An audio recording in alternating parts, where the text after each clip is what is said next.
நீங்கள் பார்த்து கொண்டிருப்பது உங்கள் கதிர் டிவி. பக்தி பாடலை பாடுவதற்காக நம்முடைய ஐயா சந்திரபாபு அவர்கள் வருகை தருகின்றார்கள். சொல்லாத நாளில்லை சுடர்மிகு வடிவேலா, சுவையான அமுதே செந்தமிழாலே.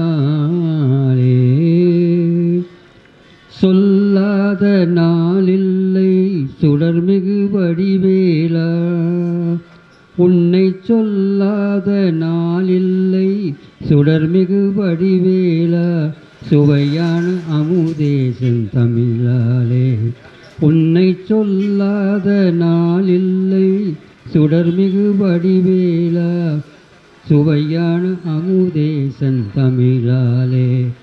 உன்னை சொல்லாத நாளில்லை சுடர்மிகு வடிவேலா, கல்லாத எளியோரின் உள்ளம் உன் ஆலயமோ, கல்லாத எளியோரின் உள்ளம் உன் ஆலயமோ, கடல் ஆறு படை வீடும் நிலையான ஜோதி. உன்னை சொல்லாத நாளில்லை சுடர்மிகு வடிவேலா, இன்பமும் துன்பமும் இணைந்த என் வாழ்வில், இன்பமும் துன்பமும் இணைந்த என் வாழ்வில், இணையில்லா நின் திரு புகழினை நான் பாட, இணையில்லா நின் திரு புகழினை நான் பாட, அன்பும் அறநெறியும் அகமும் புறமும் நாட, அன்பும் அறநெறியும் அகமும் புறமும் நாட, அரகர சிவகுசமால் மருகா என அது அனுதினம் ஒரு தரமாகினும் உன்னை சொல்லாத நாளில்லை சுடர்மிகு வடிவேலா, சுவையான அமுதே செந்தமிழாலே. உன்னை சொல்லாத நாளில்லை சுடர்மிகு வடிவேலா, சுடர்மிகு வடிவேலா. அருமையான முறையிலே பாடல் பாடியவருக்கு பாளையங்கோட்டையினுடைய இசை நண்பர்கள்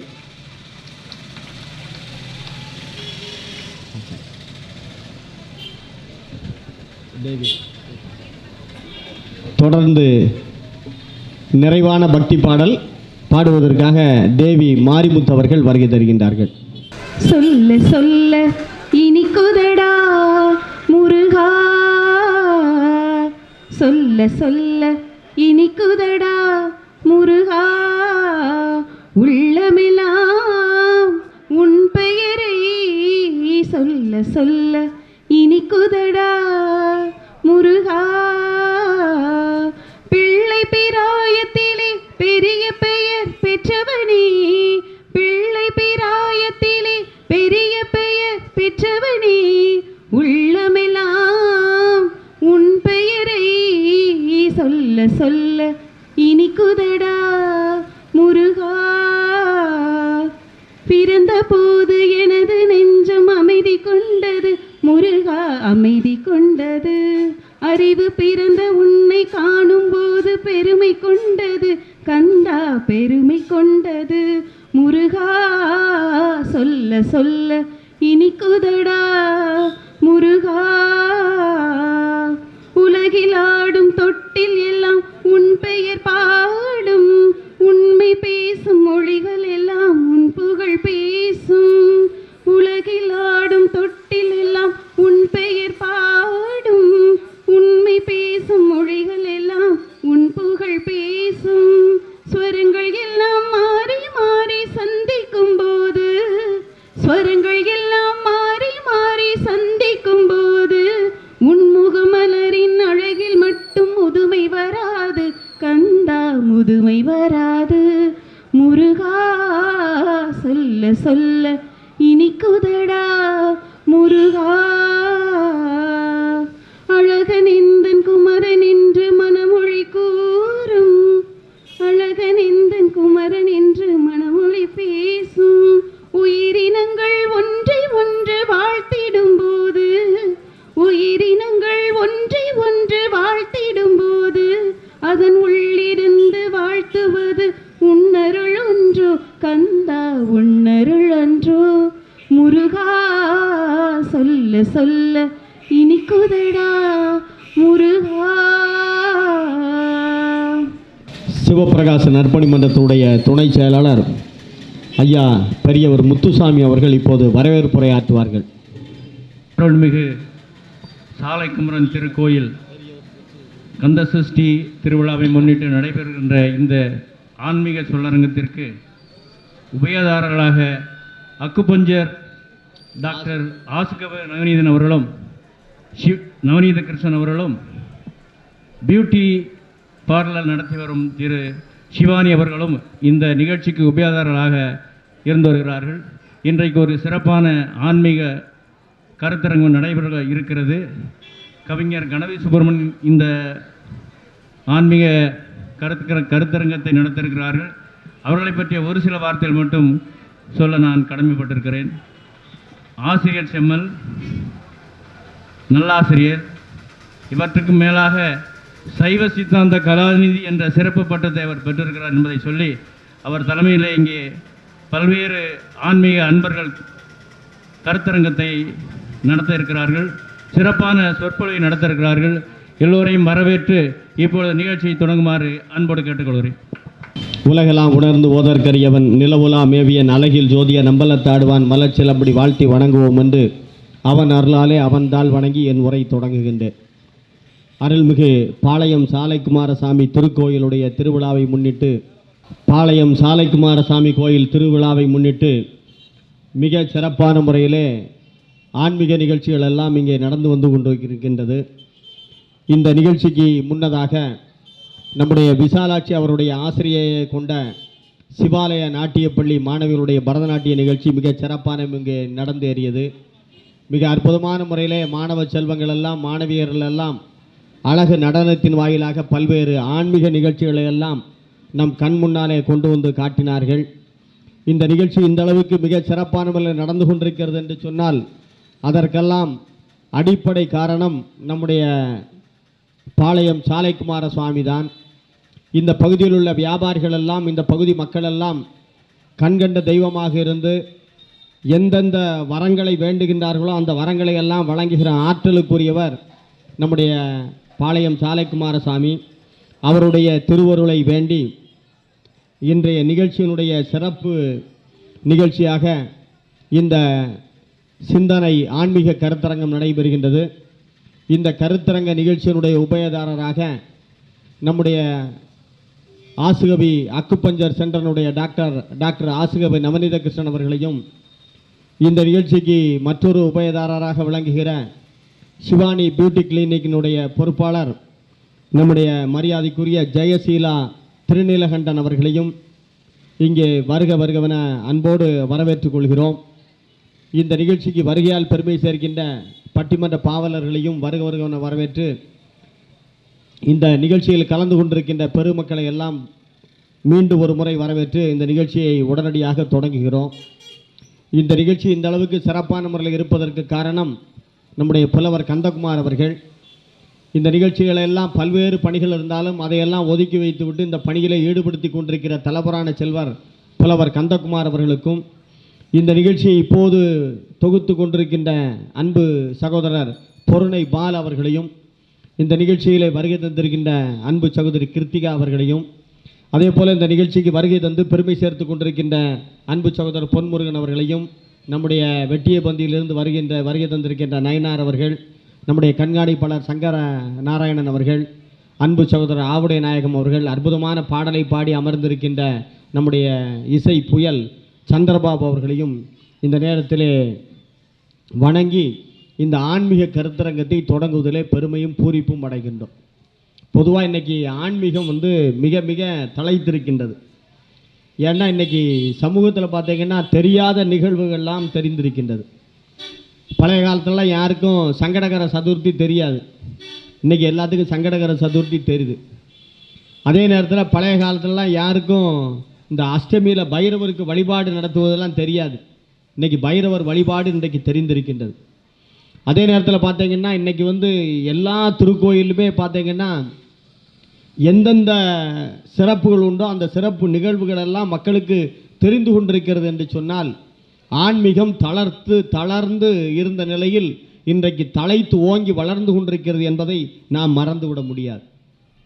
இந்த சிறப்புகளுக்கெல்லாம் என்ன காரணம் என்று சொன்னால் அதுதான் ஒரே வரியில் சொல்லணும்னா சிவபுராணத்தில் சொல்கிற மாதிரி அவன் அருளாலே அவன்தாள் வணங்கி என்று. இன்றைக்கி இந்த திருக்கோயிலில் இந்த நிகழ்ச்சி இங்கே நடக்குன்னா அதுக்கு முதல்ல அந்த முருகப்பெருமானுடைய அருள் இருக்க வேண்டும். அதான் அவன் அருளாலே அவன்தாள் வணங்கி என்று. இன்றைக்கி இந்த ஆன்மீக கருத்தரங்கத்தில் கலந்து கொள்வதற்கு இவ்வளவு அறிஞர் பெருமக்கள் வந்திருக்கிறார்னா அதுவும் அவனுடைய அருள் தான். பொதுவாக இறை அருள் இருந்தால் எந்த காரியம் எளிதாக நடக்கும். அவன் அனுமதி இல்லாமல் ஒரு அணுவும் அசைய இயலாத அளவுக்கு ஆற்றல் உடையவன் எம்பெருமான். எம்பெருமானுடைய கருணை வயப்பட்டவன் எம்பெருமான். பொதுவாக என்றைக்கும் அன்பு தான் அந்த இறைவனுக்கு பிடித்தமானது. இறைவனை ரெண்டு வழியில் வழிபடலாம். பூமாலைகளெல்லாம் வழிபடலாம், பாமாலைகளாலும் வழிபடலாம். பூமாலையை எப்படி ஆண்டவன் விரும்புகிறானோ அதே போல் பாமாலையையும் ஆண்டவன் விரும்புகின்றான். அதுலேயும் தமிழ் பாமாலைகளை ஆண்டவன் விரும்பி இருப்பான்.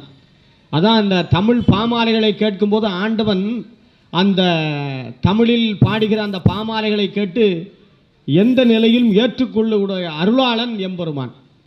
அந்த சிறப்பு பொருந்திய பாமாலைகளுக்கெல்லாம் எம்பெருமான் நம்முடைய பெருமானுடைய பாடல்கள் எல்லாம் இன்றைக்கும் திருப்பதியிலே கூட சிறப்பான முறையில் பாமாலை பாடிய பிறகுதான் பரந்தாமன் வந்து கொண்டிருக்கிறான் என்று சொன்னால் தமிழுக்கு எந்த தேசத்திலும் ஒரு மகிமை பெருமை இருந்து கொண்டிருக்கின்ற பெருமைக்குரியவன் எம்பெருமான். இந்த நிகழ்ச்சியினுடைய உபயதாரராகிய நம்முடைய சிவானி பியூட்டி கிளினிக்கினுடைய உரிமையாளர் ஜெயசீலா நீலகண்டன் அவர்களை மேடைக்கு வருகை தருமாறு அன்போடு அழைக்கின்றேன். பாமாலைகளை கண்டு பரவுகின்றவன் எம்பெருமான். ஆகவே தான் அந்த எம்பெருமானுடைய பாமாலைகளை எல்லாம் கேட்டு பெருமை பெற்றவர்களாக அன்றைக்கும் இன்றைக்கும் இருந்து கொண்டிருக்கின்றார்கள். பொதுவாக அன்பு ஒன்றுதான் பிரதானம் வாழ்க்கையில். ஏன்னா மகாத்மா காந்தி சென்னைக்கு வருகை தந்திருக்கின்றார்கள். CA நடேசன் என்கிற ஒரு தேசபக்தருடைய இல்லத்திற்கு. அப்போ எல்லா இடங்களிலும் இருந்து வருகை தந்திருக்கின்றவர்கள் எல்லாம் வந்து பார்த்து கொண்டிருக்கிறார்கள். அப்போது அங்கே ஒரு சின்ன குழந்தை AK நடேசன் அவருடைய பேத்தி மகாத்மா காந்தி அவர்களை சந்தித்து ஒரு சின்ன பென்சிலை பரிசாக வழங்குகிறது காந்திக்கு. அந்த சின்ன குழந்தை அன்பின் பிரியமாக வழங்குகிற அந்த பென்சிலை எடுத்து பத்திரமாக வைத்து கொண்டிருக்கிறார் மகாத்மா காந்தி. ஒரு 6 ஆண்டுகளுக்கு பின்னாலே ஒரு நாள் தேடிக்கொண்டிருக்கின்றார். எல்லோரும் சபர்மதி ஆசிரமத்தில் என்ன தேடிக்கொண்டிருக்கிறார் என்று நினைக்கும் போது கடைசியில் தேடி கண்டுபிடிக்கப்பட்டது என்னென்னா அந்த சின்ன பென்சிலை தேடி கண்டுபிடிச்சிருக்கார்.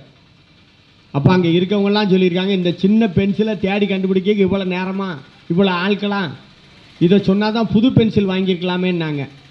அப்போது மகாத்மா காந்தி சொன்னார், அந்த பொருளை சிறப்பு அல்ல, அந்த பொருள் யார் கொடுத்தார்கள் என்பவருடைய அன்பினுடைய அடையாளம் அது. ஆகவே அந்த குழந்தையினுடைய அன்பை நான் மதிக்கிறேன், அந்த அன்பை நினைத்து போற்றுகிறேன்னு சொல்லி அந்த பென்சிலை எடுத்து பைக்குள்ளே பத்திரமா வச்சுக்கிட்டாராம். அப்போ எவ்வளவு பெருமை! அதாவது வாழ்க்கையில் பல தலைவர்களுடைய வாழ்க்கை வரலாறுகளை எல்லாம் நாம் படிக்க வேண்டும். படிக்கும்போது அந்த மாதிரி பண்புகளை நாம் வளர்த்து கொள்ள வேண்டும். இன்றைக்கி நிறைய பேர் என்னன்னா புத்தகம் படிக்கிற பழக்கமே இன்றைக்கி இல்லாமல் போயிடுச்சு. அதுலேயும் பேப்பர் பார்த்தீங்கன்னா எங்கே படிக்காங்கன்னா வீட்டில் வாங்கி பேப்பர் படிக்கிறது கிடையாது. இதுக்குன்னே டீ கடையில் ₹1 ஒரு டீ 10 ரூபானாலும் அந்த டீயை வாங்கி குடிச்சிட்டு பேப்பர் 5 ரூபா. இந்த 5 ரூபா பேப்பர் வாங்கினா வீட்டில் 7 ரூபா படிக்கலாம். திருப்பி கடையில் போட்டாலும் ஒரு 2 ரூபாய்க்கு போகும். ஆனால் இவன் 10 ரூபா கொடுத்து டீயை வாங்கி குடிச்சிட்டு ஒருத்தன் பேப்பர் படிக்கும்போது இவன் முன்னால் போய் சைடுலலாம் போய் அந்த பேப்பரை படிக்கிறதுல உள்ள ருசி வேற கிடைக்க மாட்டாங்க நம்மால். அதே மாதிரி லைப்ரரியில் புக் எடுத்து படிக்கணும், நல்லா படிக்கான், படிச்சுட்டு ஆனால் அதில் எழுதி வச்சுருதான் இந்த புத்தகம் அறுவை. அவன் எவ்வளோ கஷ்டப்பட்டு எவ்வளோ ரூபா செலவழிச்சு எவ்வளவு சிந்தனை பண்ணி ஒரு புக்கு எழுதியிருப்பான். ஒன்று படி, சத்தம் போடாமல் போயேன், அதில் வாழ் எழுதிடுவான், இந்த புக்கு படிக்காதே, இது அறுவை. இல்லாத சிலவன் நல்ல ரொம்ப அறிவாளி நிறைய பேர் இருக்கான். இந்த புக்கில் பக்கத்தில் எழுதி வைப்பான், என்ன யார் என்று தெரிய வேண்டுமா, 7ஆம் பக்கம் வா, 7ஆம் பக்கம் போனால் 47ஆம் பக்கம் வா, 47ஆம் பக்கம் இவன் போயிட்டுருப்பான். கடைசி பக்கம் 151ஆம் பக்கம் இன்னும் என்னை தெரியவில்லையா, ஹி ஹி ஹின்னு எழுதியிருப்பான். இப்படியெல்லாம் ஒரு மாதிரி மனநிலை பாதிக்கப்பட்டவன்லாம் வந்துக்கிட்டு இருக்கான்னு தான் நினைக்க தோணுது. நூலகத்துக்கு போனோம்னா புத்தகம் படிக்க வேண்டும். நம்ம வீடுகள்லாம் பார்த்தீங்கன்னா விடுமுறை விட்டுட்டு இப்போ எல்லாரும் என்ன நினைக்காங்க, ஞாயிற்றுக்கிழமைன்னா உடனே என்ன செய்யணும், சாயந்தரத்துக்கு மேலே சாப்பாடு செய்யக்கூடாது, ஏதாவது ஒரு ஹோட்டலில் போய் சாப்பிடணும். பிள்ளைகளும் அதை தான் விரும்புது. ஏன்னா அம்மா செய்ததை பற்றி பிள்ளைகளுக்கு தெரியும். அந்த பிள்ளைகள் ஹோட்டலில் போய் சாப்பிடுறது ரொம்ப விரும்புது. நிறைய பெற்றோர்களும் அதை ரொம்ப சந்தோஷமாக நம்மளும் வேலை செய்ய வேண்டாம், பிள்ளைகள் மேலே சாக்கை போட்டு ஹோட்டலில் போய் சாப்பிட்டு நிம்மதியாக வரணும். ஞாயிற்றுக்கிழமை ஓய்வு நாள், உண்மையிலே ஓய்வாக இருக்கணும்னு நினைக்கிறாங்க. ஆனால் விடுமுறை நாட்களில் எந்த பெற்றோர் தங்களுடைய குழந்தைகளை நூலகத்துக்கு அழைத்து சென்று ஒரு புத்தகம் படிக்கும் பழக்கத்தை யார் ஏற்படுத்துகிறார்களோ அந்த குழந்தை உண்மையிலே பண்புள்ள ஒழுக்கமுள்ள நல்ல குழந்தையாக உருவாகும். ஆனால் அந்த குழந்தைக்கு என்ன செய்யணும்னா, என்ன புத்தகம் படிக்க வேண்டும் என்று வழிகாட்டியாக பெற்றோர்கள் வழங்க வேண்டும். வீட்டில் முதல்ல நியூஸ் பேப்பரை படிக்க பிள்ளையை பழக்கப்படுத்தணும். நம்ம குழந்தைகளுக்கெல்லாம் நாம் செய்யக்கூடிய ஒரே குறைபாடு, ஆங்கிலத்தில் இன்றைக்கி யாருக்கும் எழுத படிக்க சரியாக தெரிய மாட்டாங்க.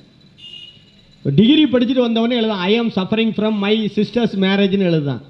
பாவி அவனுக்கு சொல்லிக் கொடுத்த டீச்சர் ஐ ஆம் சஃபரிங் ஃப்ரம் ஃபீவர்னு எழுதி கொடுத்து பழக்கப்பட்டதுனால அதே மாதிரி தான் எழுதாங்களே தவிர சுயமாக சிந்தித்து எழுதக்கூடிய ஆற்றல் இல்லை. பழைய காலத்தில் பழைய பத்தும்பாங்க.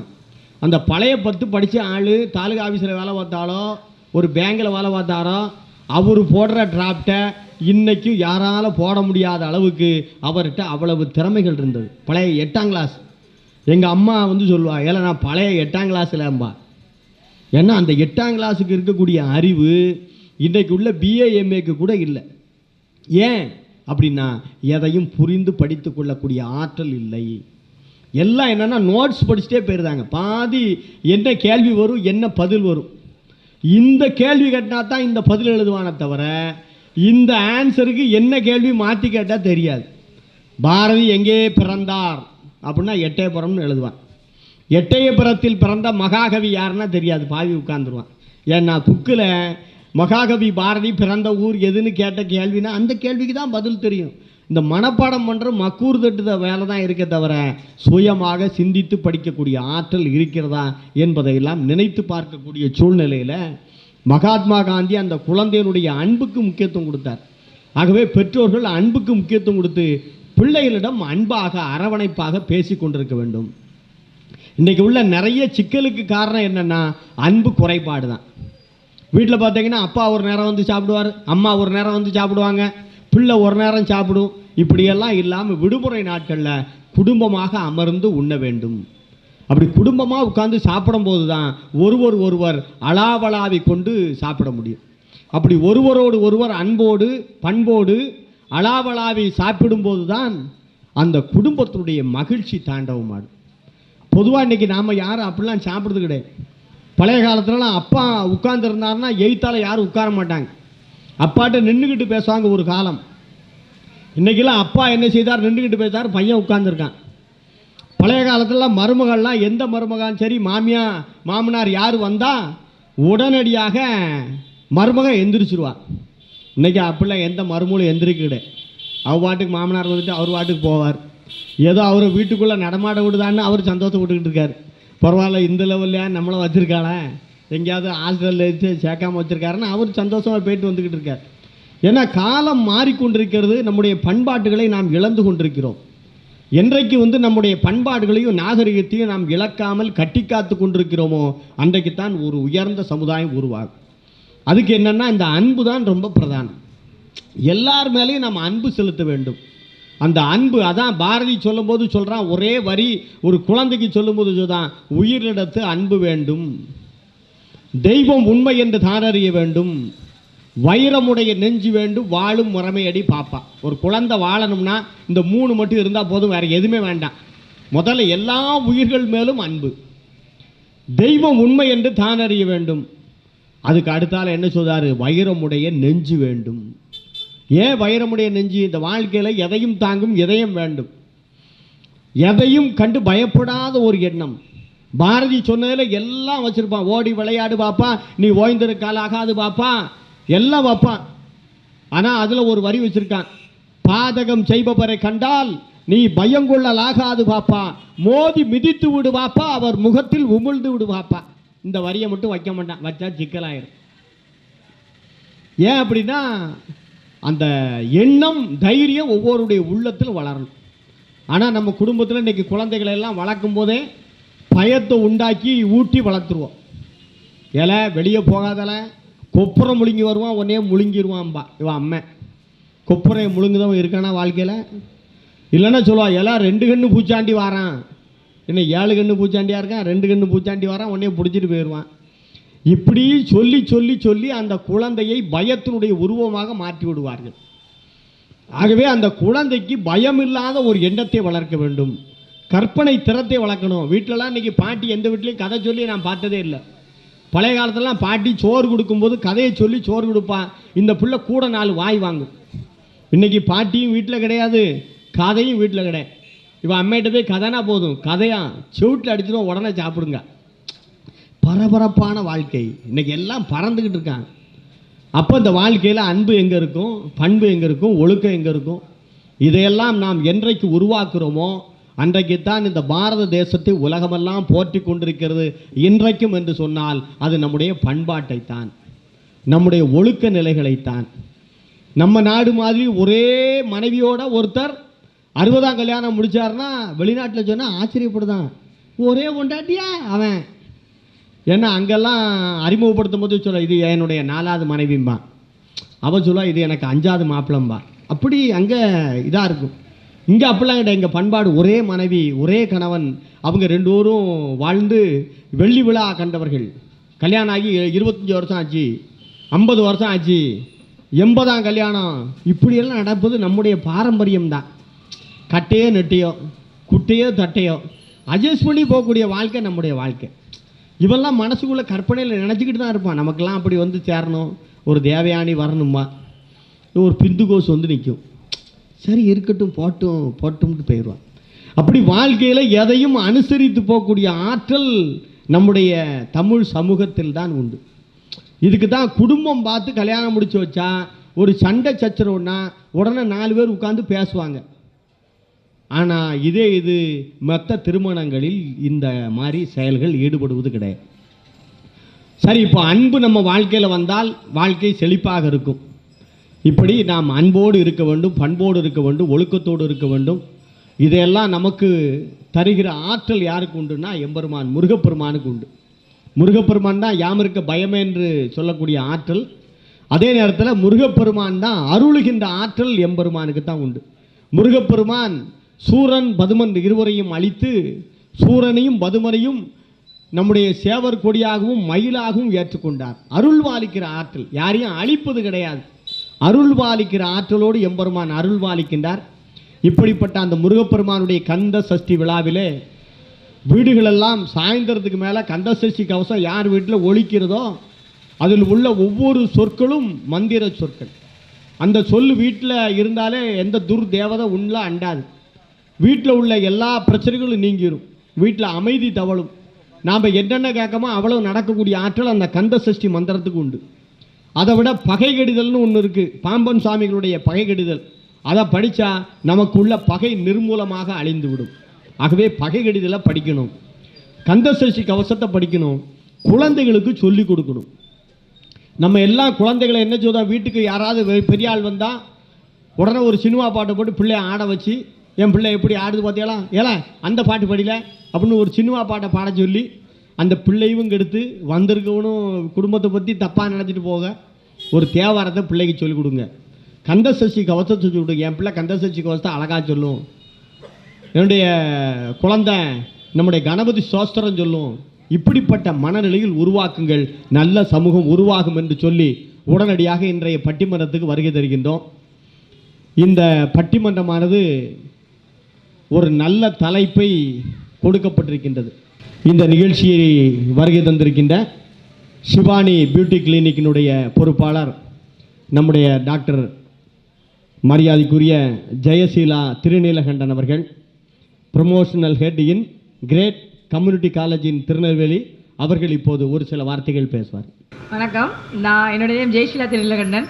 நான் டாக்டரேட் பண்ணிட்டு தான் இருக்கேன் சார், டாக்டர் அப்படின்ட்டாங்க. எல்லாருக்கும் வணக்கம், மாலை வணக்கம் தெரிவித்து சொல்கிறேன். இது இன்றைக்கி கந்த சஷ்டியுடைய ஃபங்க்ஷன் நடந்துகிட்ருக்கு. முருகர் பெருமான் வந்து எல்லாத்துக்குமே எனக்கு மோஸ்ட் வந்து முருகர் தான் முதல் கடவுள். நான் பிள்ளையாரோட முருகர் தான் ரொம்ப பெருசாக நினைப்பேன். நான் விரதம் இருக்கிறது, அப்புறம் வந்து விரதம் இருந்து நடைபயணம் போகிறதுலாம் எங்கள் சார் ரொம்ப பண்ணுவாங்க. அதனால் முருகருங்கிறது வந்து பெரிய ஒரு பவர்ஃபுல்லான ஒரு வேர்டு அந்த முருகருங்கிறது. இப்போ எல்லாருமே அந்த சஷ்டியில் இருந்தால் அந்த குழந்தைங்களாம் உருவாகும் அப்படிங்கிறதெல்லாம் உண்மை தான். என்னுடைய ஃப்ரெண்ட்லாம் பார்த்திங்கன்னா அந்த சஷ்டியில் இருக்கிற விரதத்தில் அவளுக்கு குழந்தை பிறந்தது. அது அவளுக்கு முருகப்பெருமான் பேர் தான் வச்சுருக்கா. அப்படிங்கிறப்ப முருகருக்கு வந்து பெரிய ஒரு எல்லா பவருமே, எல்லா கடவுளோட பவருமே முருகருக்கு இருக்குது அப்படிங்கிறத நான் ரொம்பவே நம்புவேன். அப்புறம் வந்து எங்களுடைய சிவானி பியூட்டி கிளினிக்கில் வந்து என்ன இது பியூட்டிக்கும் இதுக்கு என்ன சம்மந்தம் இருக்குன்னு நீங்கள் நினைக்கலாம். எனக்கு அந்த கடவுளுடைய நம்பிக்கை, அவங்களோட அனுகிரகங்கள், அவங்களோட ஆசீர்வாதங்கள் எனக்கு இருக்குங்கிறனால தான் இதில் வந்து நாங்கள் ஸ்பான்சர் பண்ணோம். சரி, எல்லாருமே முருககிரவனுடைய அனுகிரகங்களை பெற்று எல்லோரும் நல்லா வளமோடு வாழ்வோம் என்று என்னுடைய உரையை முடித்துக்கொள்கிறேன். நன்றி. விழாக்குழுவின் சார்பாக பொன்னாடை போட்டுக்கிறார். நல்லா கைத்தட்டுங்களேன். நிகழ்ச்சி உபயோகமாக தந்து கொண்டிருக்கின்ற அவர்களுக்கு திருக்கோயில் சார்பாக நன்றியும் வணக்கத்தை தெரிவித்துள்ளேன். இன்றைய பட்டிமன்றத்தினுடைய தலைப்பு இதிகாச காலத்திலிருந்து இன்று வரை மகிமையில் சிறந்தவர்கள் மாதா, பிதா, குரு, தெய்வம். இதிகாச காலத்திலிருந்து இன்று வரை மகிமையில் சிறந்தவர்கள் மாதாவா, பிதாவா, குருவா, தெய்வமா? இந்த நிகழ்ச்சி இங்கே நடந்து கொண்டிருக்கிறது என்று சொன்னால் நிகழ்ச்சியினுடைய உபயதாரர்கள் 2 பேர். ஒன்று நம்முடைய டாக்டர் ஆசுகவி நவநீத கிருஷ்ணன் அவர்கள், ஆசுகவி அக்குபஞ்சர் சென்டருடைய உரிமையாளர், அன்பு சகோதரர் அவர். இன்னொன்று வந்து சிவானி பியூட்டி கிளினிக்கினுடைய பொறுப்பாளர் ஜெயசீலா நீலகண்டன் அவர்கள். இன்றைக்கி எல்லாருக்குமே தெரியும், ஒரு மனிதன் சிறப்படைய வேண்டும் என்று சொன்னால் 4 படிநிலைகள். பொதுவாக மணி இப்போ 8:45, 9:30 நிகழ்ச்சி முடிஞ்சிடும். ஏன்னா 10 மணிக்கு மேலே பஸ்ஸு எல்லாத்துக்கும் கஷ்டங்கிறதுலாம் தெரியும். ஏன்னா நாம் பேசிக்கிட்டே இருக்கலாம், உட்கார்ந்துருக்கவங்க எப்படி போய் சேரணுங்கிறதையும் பார்க்கணும். நாம் நம்முடைய டாக்டர் ஆசிரியர் நவநீத கிருஷ்ணன் அவர்களை மேடைக்கு அன்போடு அழைக்கின்றேன். ஒரு சில வார்த்தைகள். ஏன்னா நாம் வந்து 10-11 மணி வரைக்கும் நிகழ்ச்சி நடத்தலாம். நம்ம 2 வீலர் இருக்குது, நம்ம போகலாம். கேட்கக்கூடிய ஆட்கள் வீட்டுக்கு போய் சேரணும்ல, அதை நம்ம நினைக்கணும். ஏன்னா வயதானவர்கள்லாம் இருக்கீங்க, ரொம்ப நேரம் நிகழ்ச்சி இருக்காது. 9:30-9:45 தான் மேக்சிமம். அதுக்குள்ளே நிகழ்ச்சி நிறைவு பெறும் என்பதை சொல்லி இப்போது டாக்டர் ஆசிரியர் நவநீத கிருஷ்ணன் அவர்கள் ஒரு சில வார்த்தைகள் இப்போது பேசுவார்கள். நிகழ்ச்சிக்கு உபயதாக இருந்து சிறப்பு செய்து கொண்டிருக்கின்ற டாக்டர் ஆசுகவி நவநீத கிருஷ்ணன் அவர்களுக்கு திருக்கோயில் சார்பாக இந்த மாலை அணிவிக்கிறோம்.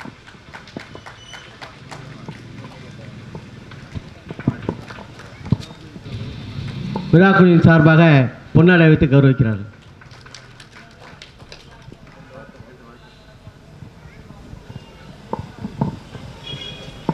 நிகழ்ச்சி தொடங்கினது போல இடையில் வந்ததுக்கு மன்னிக்கணும். சஷ்டி, கந்த சஷ்டியை முன்னிட்டு நடக்கக்கூடிய முருகனின், தமிழ் கடவுளின் நிகழ்ச்சிக்கு வருகின்ற அனைவரையும் வரவேற்று நிகழ்ச்சி சிறப்பாக நடந்து கொண்டிருக்கும் இடையில் டிஸ்டர்ப் பண்ண வேண்டாம் என்று சொல்லி நிகழ்ச்சி சிறப்பாக நடப்பதற்கு வாழ்த்து கூறி விடைபெறுகிறேன். நன்றி, வணக்கம்.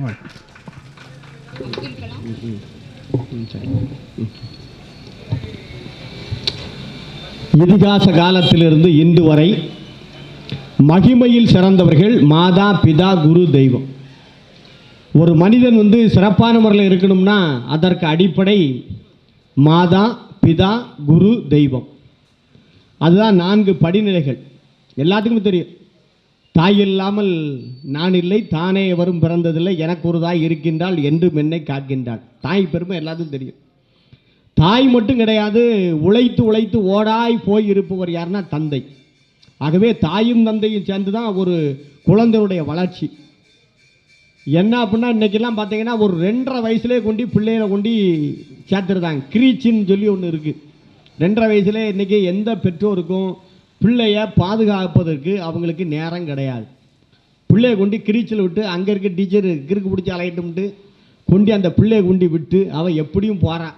அழுதாலும் சரி உள்ளே போட்டு கதவை அடைச்சிட்டு க்ளீனாக வீட்டுக்கு வந்துடணும்.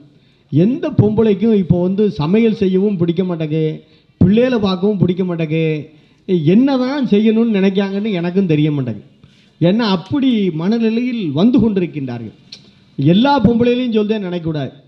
ஏன்னா இங்கே இருக்கக்கூடியவங்களாம் நாங்கள் என்ன அப்படியா அப்படின்னு நினைக்கக்கூடாது. 90% அப்படி இருக்குது. எக்ஸப்ஷனல் கேஸ் 10 நல்லதாக இருக்கும். பொதுவாக அவருடைய மனநிலை அப்படி உருவாகி விட்டது. ஆகவே இந்த குழந்தைகளை கொண்டு பள்ளிக்கூடத்தில் சேர்த்துருந்தாங்க. இருக்கிறதுலே நிறைய பேர் என்ன நினைக்காங்கன்னா, இருக்கையிலே வாத்தியாருக்கு தான் கொள்ள சம்பளம், அவருக்கு கிடைக்க சம்பளம். ஐயா, அதுலேயும் வாத்தியார் சார் 2 பேரும் டீச்சரும் சேர்ந்து வேலை பார்த்தா என்ன சம்பளம், கார் வச்சுருக்காரன், போகும்போதே கண்ணு வச்சுருதான் அங்கே எங்கே குளத்துக்குள்ளே சாஞ்சி போகுது. ஏன்னா இவன் புத்தி அப்படி தான் இருக்குது. சம்பளம் இப்படி கொடுக்கான ஐயா, இப்படி கொடுக்கானங்க. வாத்தியார் படுத பாடு நமக்கு தெரியும். பஞ்சாங்கத்திலலாம் போட்டிருப்பான், காலையில் 7:30 to 9 யமகண்டன் போட்டிருப்பான். வாத்தியாருக்கெல்லாம் 9 மணிலேருந்து 4:10 வரைக்கும் யமகண்டன் தான். எந்த நேரம் என்ன நடக்கும்னு தெரியாது. ஏதாவது ஒன்று நடந்துன்னா உடனே ஹெட் மாஸ்டருக்கு உள்ளே வச்சுருந்தான். இப்போ பயலோடெல்லாம் முன்னால் மாதிரிலாம் அடிக்கலாம் முடியாது. அடிச்சுட்டா அவன் போலீஸ் ஸ்டேஷன் போயிருந்தான், அவன் ஐயாவையும் கூப்பிட்டு போயிருந்தான். அப்போ ஐயா சொல்றார், நானே ஒத்த பிள்ளை வளர்த்துக்கிட்டு இருக்கேன், நானே என் பயலை அடிச்ச கிடையாது, நீர் எப்படிவே அடிக்கலாம், வாத்தியாரை கொண்டு ஸ்டேஷனை உள்ளே வைக்கின்றிருந்தான். வாத்தியாரம் மட்டும் இல்லை, அவர் பிரின்ஸ்பாலையும் உள்ளே வச்சுருந்தான். அப்போ எவ்வளவு கஷ்டங்கிறத நம்ம பார்க்கணும். ஏன்னா ஒவ்வொரு வீட்லேயும் ஒரு பிள்ளை வச்சுருக்கான், செல்ல பிள்ளையாக வளர்க்கான், அவன் என்ன கேட்டாலும் வாங்கி கொடுக்கான். அப்படி ஒவ்வொரு பிள்ளையும் வில்லனாக வந்திருக்க இந்த 40 வில்லனை சமாளிக்கணும்னா எவ்வளவு கஷ்டங்கிறத நம்ம பார்க்கணும். பழைய காலத்து மாதிரிலாம் கிடையாது. பழைய காலத்துலலாம் பேரண்ட்ஸ் வந்தோன்னு பார்த்தீங்கன்னா வாத்தியார்கிட்ட பார்த்து, சார் பையன் கண்ணை மட்டும் வச்சுட்டு உரிச்சிருங்கன்னு சொல்லிட்டு போவாங்க. இப்போ எவனையும் உரிக்க முடியாது, வாத்தியாரை உரிச்சிருவான். ஏன்னா அவ்வளவு கஷ்டம் இன்றைக்கி. ஏன்னா நம்ம வெளியே இருந்து பார்க்கும்போது தெரியும். பழைய காலத்து மாதிரிலாம் இன்றைக்கெல்லாம் கிடையாது. நாம் ஒரு பாட்டு படித்தோம்னா அவன் பின்பாட்டு படிக்கான், நீராறும் கடலோடுத்த, அவன் பின்னால் இருந்து பாட்டு படிக்கான், நீ எனக்கு என்ன கொடுத்த. நீராறும் கடலத்துக்கு பின்பாட்டு இந்த பாட்டா என்னன்னா, இவன் ஒன்று பாடினா அவன் ஒன்று பாடுதான். அவன்கிட்டலாம் சமாளிக்க முடியாது இன்றைக்கி பயலோட்டெல்லாம். அவ்வளவு கஷ்டம். அவ்வளோ கஷ்டத்துலையும் பார்த்தீங்கன்னா அதுலேயும் இந்த 11th 12th எடுக்க வாத்தியாரெலாம் பார்த்தீங்கன்னா பாதி பேர் ப்ரெஷருக்கு மாத்திரை போடுதான். ஏன்னா அவ்வளோ பேத்துக்கு ப்ரெஷர் இருக்குது. அவ்வளவு கஷ்டப்பட்டுக்கிட்டு இருக்கா, நமக்கு வெளியே தெரிய மாட்டேங்குது. சுகர் பாதி பேருக்கு இருக்குது, பாதி பேர் ப்ரெஷரில் இருக்கான்.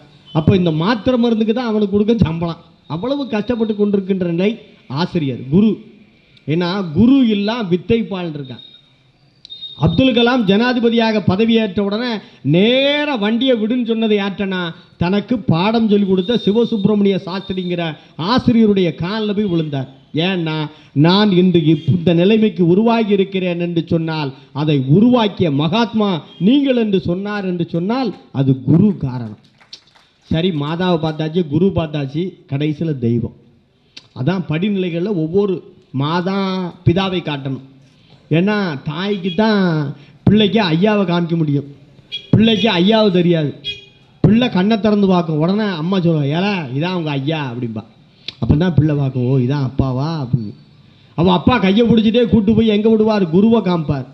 எல்லாம் இதான் அவங்க சாரில் வாத்தியாரில் ஆசிரியரை கொண்டு வார். ஆசிரியருக்கு தான் என்ன சொன்னான்னா, ஏணி தோணி அண்ணாவி நார்த்தங்காயினா. ஏணி என்னென்னா எல்லாத்தையும் ஏற்றி விடும், அங்கேயே இருக்கும். ஒரு பிள்ளை அழுதுருக்கு, 3ஆம் கிளாஸில் பாஸ் பண்ணி 4ஆம் கிளாஸ் போயிட்டு 4ஆம் கிளாஸுக்கு போன நாள் அழுதுருக்கு பிள்ளை. அவள் அம்மா அப்பாலாம் போய் கேட்டேன், ஏம்மா அழுதா, பாஸ் தான் ஆகிட்டியா அழுதான்னு இருக்கு. அந்த பிள்ளை சொல்லிக்க, நாங்கள்லாம் பாஸ் ஆகிட்டோம், எங்கள் டீச்சர் ஃபெயில் ஆகிட்டாவளேன்னு அழுதுன்னு இருக்கு. ஏன்னா டீச்சர் 3ஆம் கிளாஸில் இருக்கான், பிள்ளை 4ஆம் கிளாஸுக்கு வந்துட்டு அந்த பிள்ளை அழுதுருக்கு. ஏன்னா அந்த குரு வந்து ஏணி தோணி அண்ணாவின் ஆர்த்தங்காய். அண்ணாவிங்க ஆசிரியர் பெருமக்கள், தோணிங்குது உள்ளே கிடக்கும், இங்கே உள்ளதை அக்கறையில் கொண்டு சேர்க்கும், அக்கறையில் இக்கரை கொண்டு சேர்க்கும். நார்த்தங்கா அது செமிக்காது, மற்ற எல்லாத்தையும் செமிக்க வைக்கும். ஆகவே தான் ஆசிரியருக்கு எடுத்துக்காட்டு. இது குரு. அடுத்தால பார்த்தீங்கன்னா தெய்வம். ஏன்னா தெய்வம் பார்த்தீங்கன்னா யார் எப்படி கஷ்டப்பட்டாலும் சரி அவனுக்கு ஓடி வந்து உதவி கிடைக்கிற ஆற்றல் எம்பெருமானுக்கு தான் உண்டு. திருச்சியில் கோயில் கொண்டிருக்கின்ற எம்பெருமான் தாய்மான சுவாமி. அந்த தாய்மான சுவாமின்னு ஏன் பேர் வந்துச்சுன்னா, இக்கட்டான சூழ்நிலை, அந்த நிறைமாத கர்ப்பம், குழந்தை பிறக்க போது அந்த பெண் அழுகிறாள், தாயே என்னை வந்து காப்பாற்ற வேண்டும் என்று அழுகின்றாள். காவிரியில் கரை புரண்டு வெள்ளம் ஓடுது. இப்போ ஓடுற மாதிரி வெள்ளம் அப்பவும் ஓடி இருக்கு. தாயால் வர முடியல. அந்த தாய் மாதிரி சிவபெருமான் போய் அந்த பெண்ணுக்கு பிரசவம் பார்த்து பிள்ளையை கொடுத்துட்டு போயிட்டார். 3 நாள் தண்ணி வடிஞ்ச பிறகு தாய் வந்து சேருதா. அப்போ தான் கேட்கா, தாய் உள்ளே வாரா, எம்மா என்ன பிள்ளை பிறஞ்சின்னு கேட்கா. அப்போ தான் சொல்தா, என்ன பிள்ளை பிறஞ்சின்னா சொல்தேன், நீ தானே எனக்கு பிரசவம் பார்த்து பிள்ளையை எடுத்தேங்க, நான் எங்கடி வந்தேன், நான் இப்போ தானே வாரேன், இன்னைக்கு தானே தண்ணி வடிஞ்சிச்சின்னு அம்மா சொல்தா. அப்பந்தான் அந்த பெண் உணர்கிறாள், நாம் வழிபட்ட சிவபெருமான் தாயாக வந்து தயாபாரனாக உதவி செய்ததனால்தான் திருச்சியில் கோயில் கொண்டிருக்கின்ற எம்பெருமான் பேர் தாயுமான சுவாமி. ஆகவே இறைவன் இப்படி அருள்பாலித்து கொண்டிருக்கிறார். ஆகவே மாதா பிதா குரு தெய்வம்.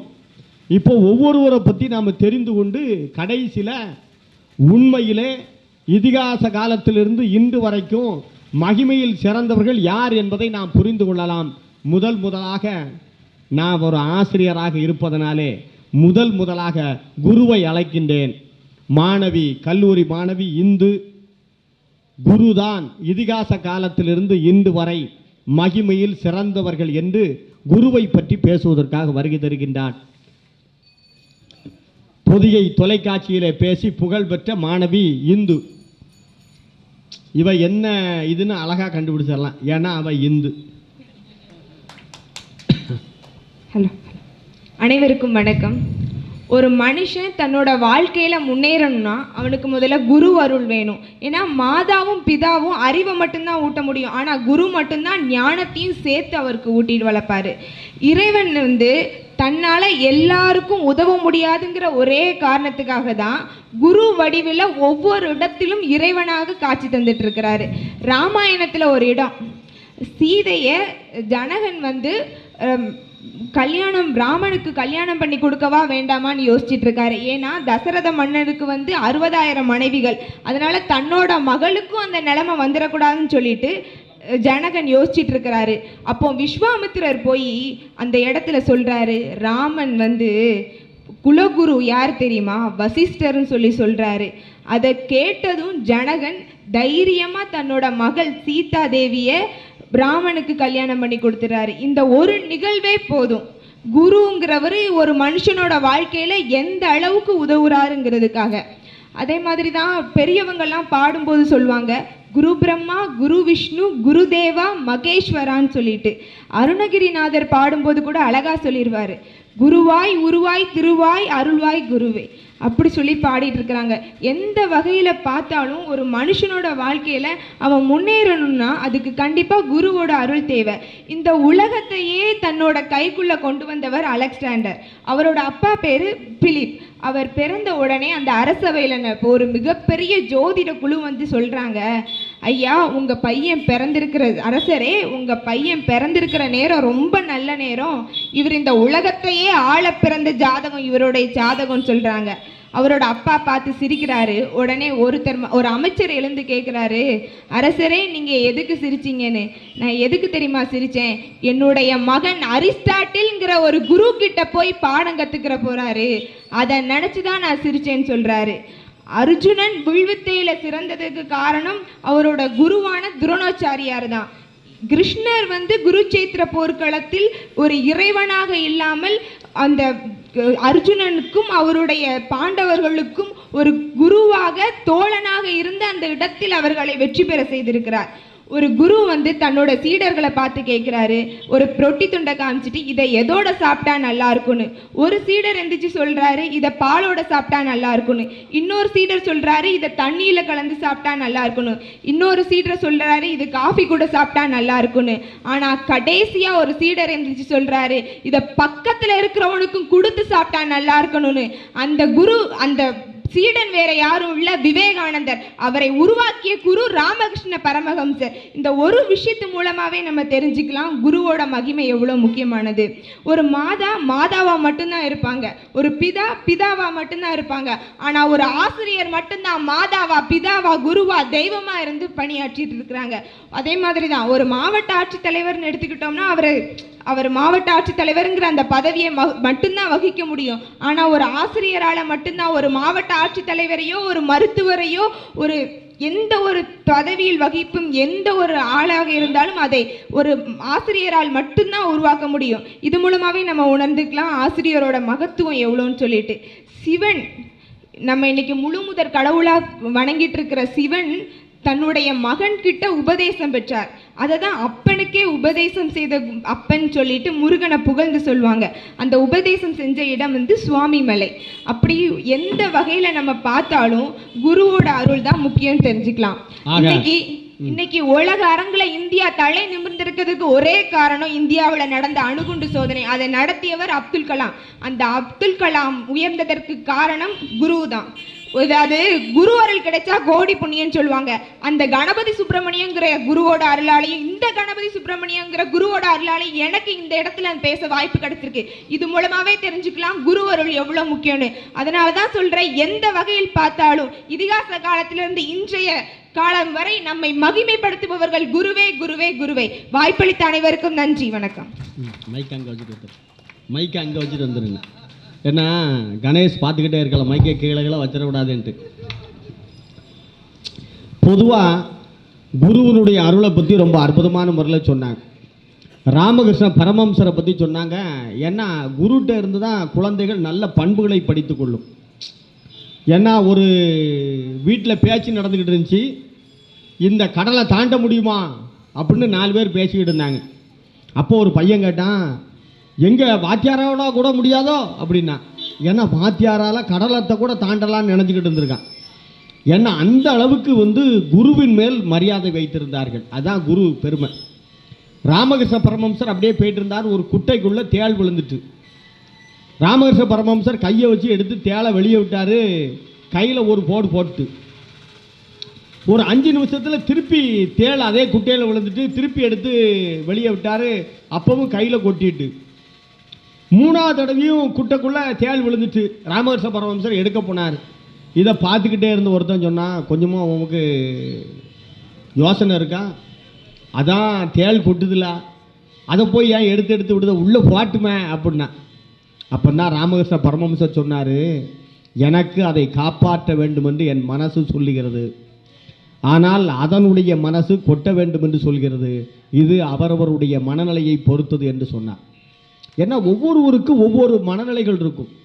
அந்த மனநிலைகளை யார் புரிந்து கொண்டு அதற்கேற்ற முறையில் அமைக்கிறார்களோ அதுதான் சிறப்பு. கல் எல்லா கல்லும் கிடக்கு, சிற்பிக்கு தான் தெரியும் இந்த கல் சிலை செய்வதற்கு பயன்படும், இந்த கல் படிக்கல்லாக தான் கிடக்கும், இந்த கல் சும்மா சாதாரண கல், இதை எதுவும் செய்ய முடியாதுன்னு தெரியும். ஆகவே யாருக்கு தெரியும்னா குரு தெரியும். அதான் சொன்னாங்க, நம்முடைய ராமனுக்கு திருமணம் முடிக்கும்போது ஜனக மகாராஜா யோசிச்சார். ஏன்னா தசரத மகாராஜாவுக்கு 60 மனைவி, பையனும் அதை மாதிரி இருந்தான்னா நம்ம மக சங்கடப்படுவாளேன்னு நினைக்கும் போது தான் விஸ்வாமித்திர சொல்றாரு, இவனுக்கு மறை ஓதிவித்து உபநயன விதிகள் முடித்தது யாருன்னா வசிட்டன் கான். வசிட்டரை மாதிரி ஏகபத்தினி பிரதராக இருப்பான்னா, அதே மாதிரி நம்முடைய ராமபெருமான் திருமணம் அன்னைக்கே சொன்னார் சீதையிட்ட, இந்த இப்பிறவிக்கு ஒரு மாதரை சிந்தையாலும் தொடையினார். என் சிந்தையில் கூட ஒரு பெண்ணை நான் நினைக்க மாட்டேன்னாரு. இதை கடைசியில் அசோகவனத்தில் இருக்கும்போது அனுமாற்ற சூடாமணியை கொடுத்து சொன்னான். சூடையின் கண்மணி ஆடையின் கண் இருந்தது பேரடையாளம், நாடி வந்து என் உயிர் நல்லிய நண்பா கோடியனை கொடுத்தல் மெய்ப்புகள் கொண்டாள் என்று சூடாமணியை கொடுத்துட்டு சொன்னார், இந்த இப்பிறவிக்கு ஒரு மாதிரி சிந்தையாலும் தொடையன் என்ற செவ்வரம் அந்த வார்த்தை திருசெவி சாத்துவாயின்னா அவர் காதல் போய் சொல்லப்பா அப்படின்னா. ஏன்னா அந்த அளவுக்கு ஏகபத்தினி பிரதராக வாழ்ந்த அந்த ராமன் காரணம் என்று சொன்னால் வசிட்டன் காரணம். அதுதான் குருவனுடைய சிறப்பை பெருமையாக பேசி இருக்கின்றார்கள். இப்போது மாதாதான் சிறப்பு பொருந்தியவர் என்று பேசுவதற்காக நம்முடைய சூரியன் பண்பலையினுடைய புகழ்பெற்ற அறிவிப்பாளர் அன்பு சகோதரி தேவி மாரிமுத்து அவர்கள் வருகை தருகின்றார்கள்.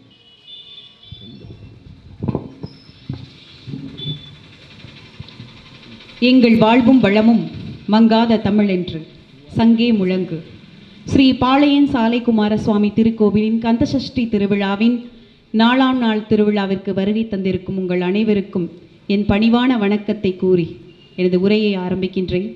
நடுவர் அவர்களே, இதிகாசம் முதல் இன்று வரை மகிமையில் சிறந்தவர்கள் மாதாவா பிதாவா குருவா தெய்வமான்னு கேட்டிருக்கோம், அதை பற்றி பேசிகிட்டு இருக்கோம். உங்ககிட்ட ஒரு கேள்வி. ஏன்டியாம்மா? ஆமாம், பள்ளிக்கூடத்தில் நாங்கள் தான் கேள்வி கேட்போம். அதான் இங்கே நான் உங்கள்கிட்ட கேட்குறேன். சரி கேளுங்கம்மா. முதலிடம் யாருக்கு கொடுப்போம்? என்னம்மா? முதலிடம் யாருக்கு கொடுப்போம்? யார் முதல்ல வராங்களோ அவங்களுக்கு கொடுப்போம். அதை விட அடுத்த வேற ஏதாவது சொல்லுங்க. என்னம்மா? முதலிடம் யாருக்கு கொடுப்போம்? எம்மா முதல்ல எவன் வரானோ அவனை தானே உட்கார வைப்போம் சேர்ல. சிறப்பு வாய்ந்தவங்க மகிமை வாய்ந்தவங்களுக்கு தானே முதலிடம். சிறப்பு வாய்ந்தவங்க மகிமையானவங்களுக்கு முதலிடம் கொடுப்போம். அதுதான் மாதா முதல்ல இருக்கும். மாதா தான் ஃபர்ஸ்ட்ல. என்னம்மா? ஆமா, மாதா பிதா குரு தெய்வம் தானே இருக்கு. பிதா மாதா குரு தெய்வம் எங்க இருக்கா? இல்லைன்னா 1ஆம் கிளாஸ் 2ஆம் கிளாஸ் 3ஆம் கிளாஸ் 4ஆம் கிளாஸ் இதுல எந்த கிளாஸ் பெரிய கிளாஸ்? என்னது? சரி ரைட் போட்டும். என்னது நீங்க சொல்றது எனக்கே கேட்கல, அவங்களுக்கு எப்படி கேட்க? நடுவர் அவர்களே, உங்களுக்கு புரியல, எல்லாத்துக்கும் புரிஞ்சுது.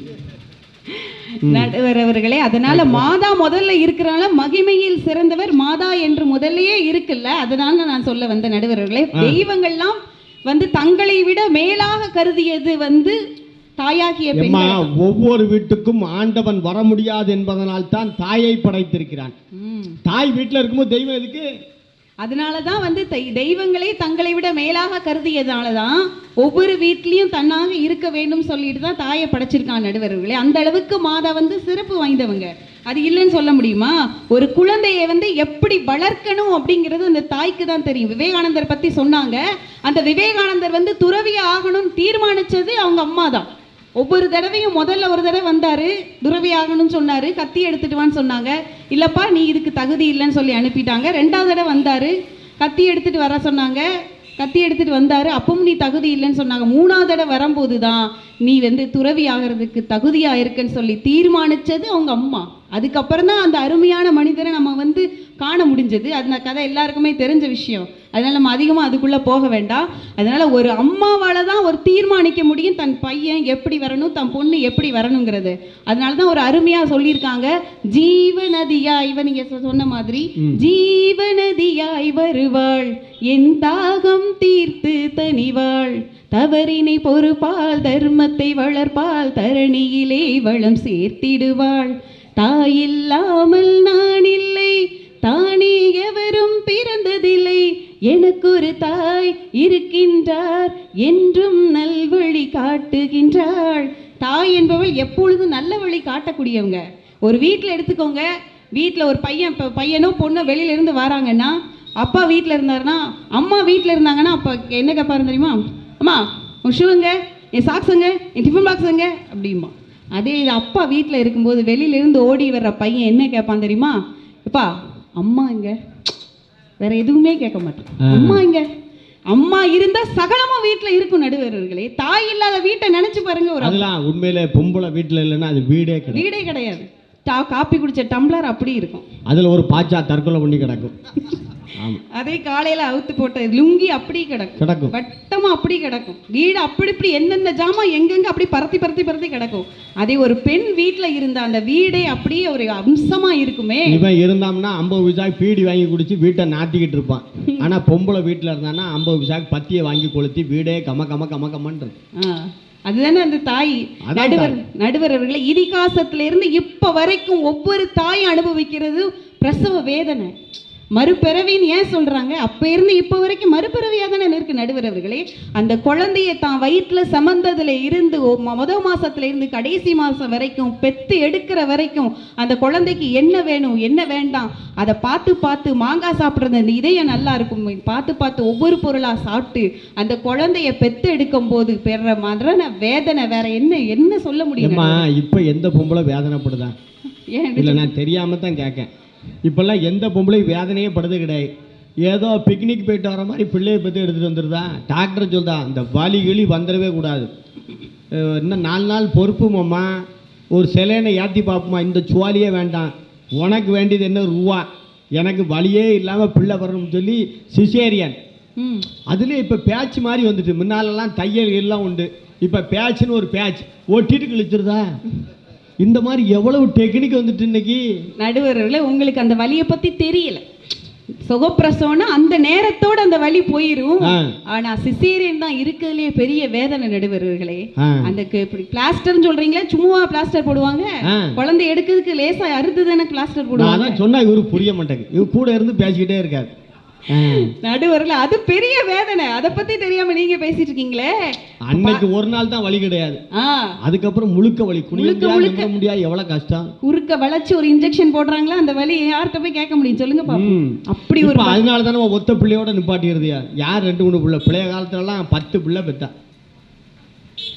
சரி, நீங்க பேசுங்கம்மா. நடுவர்களே, சம்சாரமும் மின்சாரமும் ஒண்ணு. சம்சாரமும் மின்சாரமும் ஒண்ணு. சம்சாரம் இல்லைன்னா வீடு இருந்துரும், மின்சாரம் இல்லைன்னா நாடே இருந்துரும். அதை புரிஞ்சு நடந்துக்கணும். தாய் இல்லைன்னா அந்த வீடு எப்படி இருக்கும்? ஒரு வீட்டுல இனிப்பு இருந்ததுன்னா குழந்தைங்க நல்லா சாப்பிடுவாங்க. அதே வத்தல் வடகை இருந்தா இளைஞர்கள் நல்லா சாப்பிடுவாங்க. ஒரு மனைவி பருமாறுனா கணவர் நல்லா சாப்பிடுவாரு. குழஞ்ச சாதம் இருந்தா பெரியவங்க நல்லா சாப்பிடுவாங்க. ஆனா மிச்சம் இருந்தா மட்டும்தான் வீட்டுல உள்ள அந்த தாய் சாப்பிடுவா. நடுவர் அவர்களே, அங்க நிக்கிறோம் நாங்க. தாய் சும்மா கை தட்ட கூடாது, நல்ல விவரம் தெரிஞ்சா தட்டணும். இப்ப கை தட்டுது எல்லாம் என்னன்னா கரெக்டா அந்த 2 மணிக்கு போய் சாப்பிடுத ஆள். நான் வீட்டிலே லீவ் நாள் வீட்டில் இருந்து பார்க்கவேன். ஏன்னா ருசி பார்க்கன்னு பாதி திண்டுதாளம்மா. இந்த பையன் மீதி வைக்கவே சாப்பிட்டுருதான், இவன் மாப்பிள்ளை வைக்கவே சாப்பிட்டுருதான். அது போக இவ காலையில் ஒரு 11 மணிக்கு தலை சுத்து வருதுன்னு சாப்பிட்டுருதா, 2 மணிக்கு சாப்பிடுதான். சாப்பிட்டுக்கிட்டே இருக்கேன். சாப்பிட்டாங்கன்னா உங்களுக்கு மாடு மாதிரி உழைச்சி தட்ட முடியும். நாங்கள் சாப்பிடாம உங்களுக்கு எப்படி வேலை பார்த்தீங்களா? முன்ன பின்ன முரணா இருக்கு. மிச்சம் மிந்தாடி சாப்பிடுவான்னா சரின்னு நான் கேட்டுக்கிட்டேன். இப்போ 4 வேளை சாப்பிடுதான், சாப்பிட்டா தானே வேலை செய்ய முடியும். நடுவர்களே, உங்ககிட்ட இருந்து என்ன வருதோ அதுல இருந்து பதில் தர முடியும். மிச்சத்தை தானே அப்படினாலும் சாப்பிடுதோம். நீங்க போட்ட மிச்சம் தானே, இட்லி மிச்சம் இருந்தா சாப்பிடுதோம். நீங்க போட்ட மிச்சத்தை தான் அப்பவும் நாங்க சாப்பிடுதோம் சொல்ல வந்தேன். நடுவர்களே, தாய்மொழி தாய் நாடுன்னு தான் இருக்கு. எங்கேயாவது தந்தை மொழி, உங்க தந்தை மொழி என்னன்னு கேட்காங்களா? அதனால தானே எல்லா நாட்டிலயும் பிரச்சனை இருந்துகிட்டு இருக்கு. எங்கேயாவது நிம்மதி இருக்கா? எந்த நாட்டுல பிரச்சனை? எல்லா நாட்டிலும். ஆத்துக்கு ஃபுல்லா, நதிக்கு ஃபுல்லா பெண் பேர் வச்சான். எந்த நதியிலயா சிக்கல் இல்லாம இருக்கான்? தலை சிக்கல் மாதிரி எல்லா இடத்துலயும் சிக்கல் தான் கிடக்கு. அதெல்லாம் கிடையாது. கிருஷ்ணா நதிக்கு பெண் பெயர் வச்சிருந்தா எப்போ நம்ம நாட்டுக்கு வந்திருக்கு, நம்ம ஊருக்கு வந்திருக்கு. கிருஷ்ணா நதி தான் ஒழுங்கா தண்ணி வந்துகிட்டு இருக்கு. ஆமா, காவிரியில வரமாட்டேங்க, அவனும் விட மாட்டேங்க, இவனும் விட மாட்டேங்க, அக்க போர்ல கிடக்கு. நடுவர் அவர்களே, நீங்க இன்னைக்கு ஒரு முடிவோட தான் இருக்கீங்க. எம்மா, எனக்கு எங்க முடி இருக்கு? முடிவோட இருக்கீங்க. முடிவோட இருக்கீங்களா? நடுவர்களே, போஜராஜான்னு ஒரு அரசர் நல்ல அரசு பண்ணிட்டு இருந்தாரு, நல்ல ஆட்சி பண்ணிட்டு இருந்தாரு. போஜராஜான்னு ஒரு அரசர். அந்த அரசர் எப்பவுமே இரவு நேரத்துல நாட்டுக்கு வலம் வர ஒரு வழக்கம் உண்டு. பழைய காலத்துல மாறு வேஷத்துல போவாங்க ராத்திரலாம். இவர் நல்ல வேஷத்துல தான் வேஷத்துலேயே தான் போயிட்டு வந்தாரு. அப்போ நிறைய இருட்டா இருந்தது, தெரு ஃபுல்லா இருட்டா இருந்தது. ஆனால் ஒரே ஒரு வீட்டில் மட்டும் விளக்கு எரிஞ்சிட்டு இருந்துச்சு. விளக்கு எரிஞ்சிட்டு இருந்து, என்னடா இந்த வீட்டில் மட்டும் விளக்கு எரிஞ்சிட்டு இருக்கேன்னு சொல்லி அவர் பார்த்துருக்காரு. ஜன்னல் வழியா பார்க்கும்போது இந்த மனைவி மடியில கணவர் தலை வச்சு படுத்திருக்காரு. பக்கத்துல ஒரு சின்ன குழந்தை தூங்கிட்டு இருந்திருக்கு. ஆமா, பார்த்திருக்காரு. என்ன நடக்குன்னு பாதுகாக்க தானே போயிருக்காரு. ஒரு வீட்டில் மட்டும் விளக்கு எரியுதுன்னா என்னன்னு தெரியணும் பார்த்துருக்காரு. அப்போ அந்த கணவருக்கு ஒரு 3 மணி நேரமா தொடர்ந்து இருமல் மடியில வச்சாதான் இருமல் நடக்குன்னு அந்த மனைவி மடியில வச்சு கணவனை படுக்க வச்சிருக்காங்க. அந்த நேரம் பார்த்து அந்த குழந்தை எண் தளர்ல அந்த கஞ்சி போட்டிருக்காங்க கணவருக்கு. அதை பார்த்து போயிட்டு அந்த குழந்தை, அப்ப இந்த மனைவியால என்ன செய்ய முடியும்? அந்த குழந்தையும் காப்பாற்றணும். அதே நேரத்துல கணவன் தன் மடியில இருந்து எடுத்தா 3 மணி நேரமோ 4 மணி நேரமோ இருமல் வரும். இருமல்லையே உயிர் போற நிலைமை அந்த கணவருக்கு. அப்பதான் அந்த மனைவி என்ன சொன்னாங்க? வெண்தளலே, நான் என் கணவன் மீது வைத்திருக்கும் மதிப்பு உண்மை என்றால் நீ சந்தனமாகு அப்படின்னு. ஆமா, அரசரும் பார்த்துக்கிட்டே இருக்காரு என்ன நடக்குன்னு. அது சந்தனம் ஆயிட்டு அந்த குழந்தையும் போய் அப்படியே விளையாண்டுட்டு அப்படியே வந்துட்டு.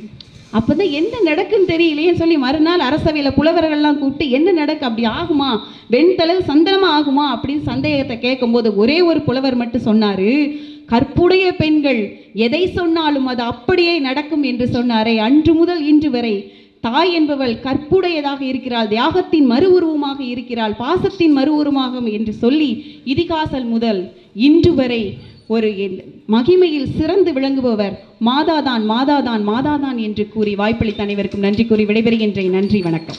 ரொம்ப அற்புதமாக சொல்லிட்டாங்க. ஏன்னா பெய் என்று சொன்னால் மழை பெய்யும். கற்பு பெண்கள் அந்த காலத்தில் இருந்தார்களாம். அவர்கள் மழை பெய்யுன்னா மழை பெய்யுமா இப்படிலாம் சொல்லியிருக்காங்க. இது என்னென்னா பெய் என்றால் மழை பெய்யும்னா இன்றைக்கி உள்ள பொம்பளைகளெல்லாம் போய் சண்டையை விட்டுறக்கூடாது. உடனே போய் நீ மழை பெய்யுன்னு சொல்லு, அப்போ தான் நீ கற்பு அப்படிலாம் நினைக்கக்கூடாது. பெய் என்றால் அந்த பெய் என்ற ஓசையோடு, மழை பெய் என்ற மழை ஓசையோடு பெய்கிற மழையைத்தான் சொல்லியிருக்காங்க. ஏன்னா இன்னைக்கு பார்த்தீங்கன்னா நம்ம மாதா என்று சொன்னால் அந்த தாயை மாதிரி ஒரு சிறந்த தெய்வம் எங்கேயும் பார்க்க முடியாது. தனக்கு சாப்பாடு இல்லாட்டாலும் பரவாயில்ல, பிள்ளைகளுக்கெல்லாம் கொடுத்துட்டு அந்த பிள்ளைகள் சாப்பிட்றத பார்த்து மகிழ்ச்சி கொள்கிற அந்த ஒரே பிறவி தாய் பிறவி தான். ஏன்னா கோயிலுங்கனால சில சொல்ல முடியாது. ஏன்னா கணவன் ஏதாவது ஒன்றுன்னா மனைவி 10 வீட்டில் 10 பாத்திரம் சாத்தினாலும் பிள்ளைய படிக்க வச்சுருவான். ஏன்னா அந்த குடும்பம் நல்ல குடும்பம், ஒரு சிறப்பான அந்த குடும்பத்தை உருவாக்குகின்ற ஆற்றல் அந்த தாய்க்கு உண்டு. நம்முடைய நிகழ்ச்சிக்கு வருகை தந்திருக்கின்ற மாவட்ட ஊரக வளர்ச்சி முகமையினுடைய திட்ட இயக்குனர் அன்பு சகோதரர் விஜயகுமார் அவர்களுக்கு எங்களுடைய பாராட்டுகளை நன்றியும் தெரிவித்துக் கொள்கிறோம். ஏன்னா அந்த தாய் மாதா என்கிற அந்த பெண் வந்து குடும்பம் தான் ரொம்ப சிறப்பு. இன்றைக்கும் பார்த்தீங்கன்னா எல்லா பாவிகளும் எல்லா பயலும் யாரை கூப்பிடுதானா அம்மையை கூப்பிடுதான். யாரும் அப்பாவை கூப்பிடுறதே கிடையாது. ஏன்னா இவர் வந்தால் சங்கடம், அம்மா வந்தால் வீட்டை பாப்பா வைப்பா, அந்த அளவுக்கு ஒரு ஆற்றல். ஆகவே மாதாவினுடைய பெருமையை எல்லாம் சொல்லி இருக்கின்றார்கள். தற்பொழுது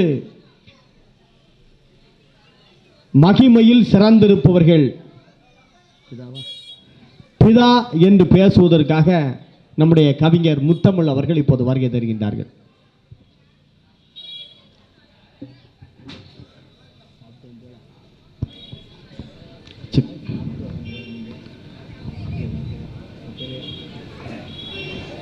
போற்றுதலுக்குரிய இந்த ஆன்மீக கருத்தரங்கத்தினுடைய தலைவர் அருமை சகோதரர் கவிஞர் கணபதி கோ சுப்பிரமணியன் அவர்களே, ஆன்மீக கருத்தரங்கத்திலே மாதா, பிதா, குரு, தெய்வம் என்று எல்லோரும் அறிந்த தலைப்பு தான் என்றாலும் அதில் அறியாத செய்திகளை சொல்வதற்காக வருகை தந்திருக்கக்கூடிய அறிஞர் பெருமக்களே, சிறப்பு வாய்ந்த பேச்சாளர்களே, இந்த நிகழ்ச்சிக்கு வருகை தந்திருக்கக்கூடிய பெரியோர்களே, தாய்மார்களே, எல்லாவற்றிற்கும் மேலாக எங்கள் அன்பு சகோதரி இன்றைக்கு தமிழ்நாட்டிலே பட்டிமன்றத்தை முன்னெடுத்து செல்லக்கூடிய பெண் நடுவர்களிலே தனக்கென்று ஒரு தனி இடத்தை பிடித்திருப்பவர். அதற்காக மட்டுமல்ல, என் திருமண நாளிலே மணப்பெண்ணை தவிர கலந்து கொண்டவர்கள் 2 பெண்கள். அதிலே மணப்பெண் தோழியாக வந்து சீமாட்டி என் தங்கை கிருத்தியா கணேஷ் அவர்களே, உங்கள் அத்தனை பேருக்கும் என்னுடைய பணிவார வணக்கத்தை தெரிவித்துக் கொண்டு, நீதிபதி அவர்களே, எல்லா இடத்திலும் பக்தர்கள் முருகனுக்காக கோயில் கட்டுவார்கள், எல்லா இடங்களிலும் பக்தர்கள் முருகனுக்காக கோயில் கட்டுவார்கள். ஆனால் அந்த முருகனே வந்து நின்று எனக்கு இந்த இடத்திலே கோவில் கட்டு என்று சொன்ன இடம் இந்த பாளையஞ்சாலை குமாரசுவாமி திருக்கோவில். இந்த திருக்கோவிலில் நின்று பேசுவதிலே எனக்கு மகிழ்ச்சி. உங்களுக்கு மட்டும் இல்லை, எல்லாத்துக்குமே மகிழ்ச்சி, எல்லாருக்குமே மகிழ்ச்சி. அதிலும் நீங்க கொடுத்திருக்கிற தலைப்பு மிக அழகான தலைப்பு. இதிகாச காலம் தொட்டு இன்று வரையிலும் மகிமையில் சிறந்தவர்கள் மாதா, பிதா, குரு, தெய்வம் என்று 4 தலைப்பினை கொடுத்து இதில் யார் மகிமையில் சிறந்தவர்கள் என்று கேட்டிருக்கின்றீர்கள். மாதாதான் மகிமையிலே சிறந்தவர் என்று சகோதரி தேவி மாரிமுத்து பேசியிருக்கிறார். அவர் மட்டுமல்ல, மாதாவின் பெருமையை எல்லாரும் பேசியிருக்கிறார்கள். பேசாத வாய் கிடையாது, பேசாத உதடு கிடையாது. தாயின் பெருமையை சொல்லாத புராண இதிகாசம் கிடையாது, எதுவுமே கிடையாது. உலகத்திலே அதிகமாக மொழிபெயர்க்கப்பட்ட புத்தகம், உலகத்திலே அதிகமான பதிப்புகள் விற்பனையான புத்தகம், உலகத்திலே அதிகமான வாசகர்களை கொண்டிருந்த புத்தகம் என்று சொன்னால் அந்த புத்தகம் மார்க்சின் கார்கி எழுதிய தாய் என்ற புத்தகம். ஆக தாயை பற்றி பேசாத எழுதாத உதடுகளோ எதுவுமே கிடையாது.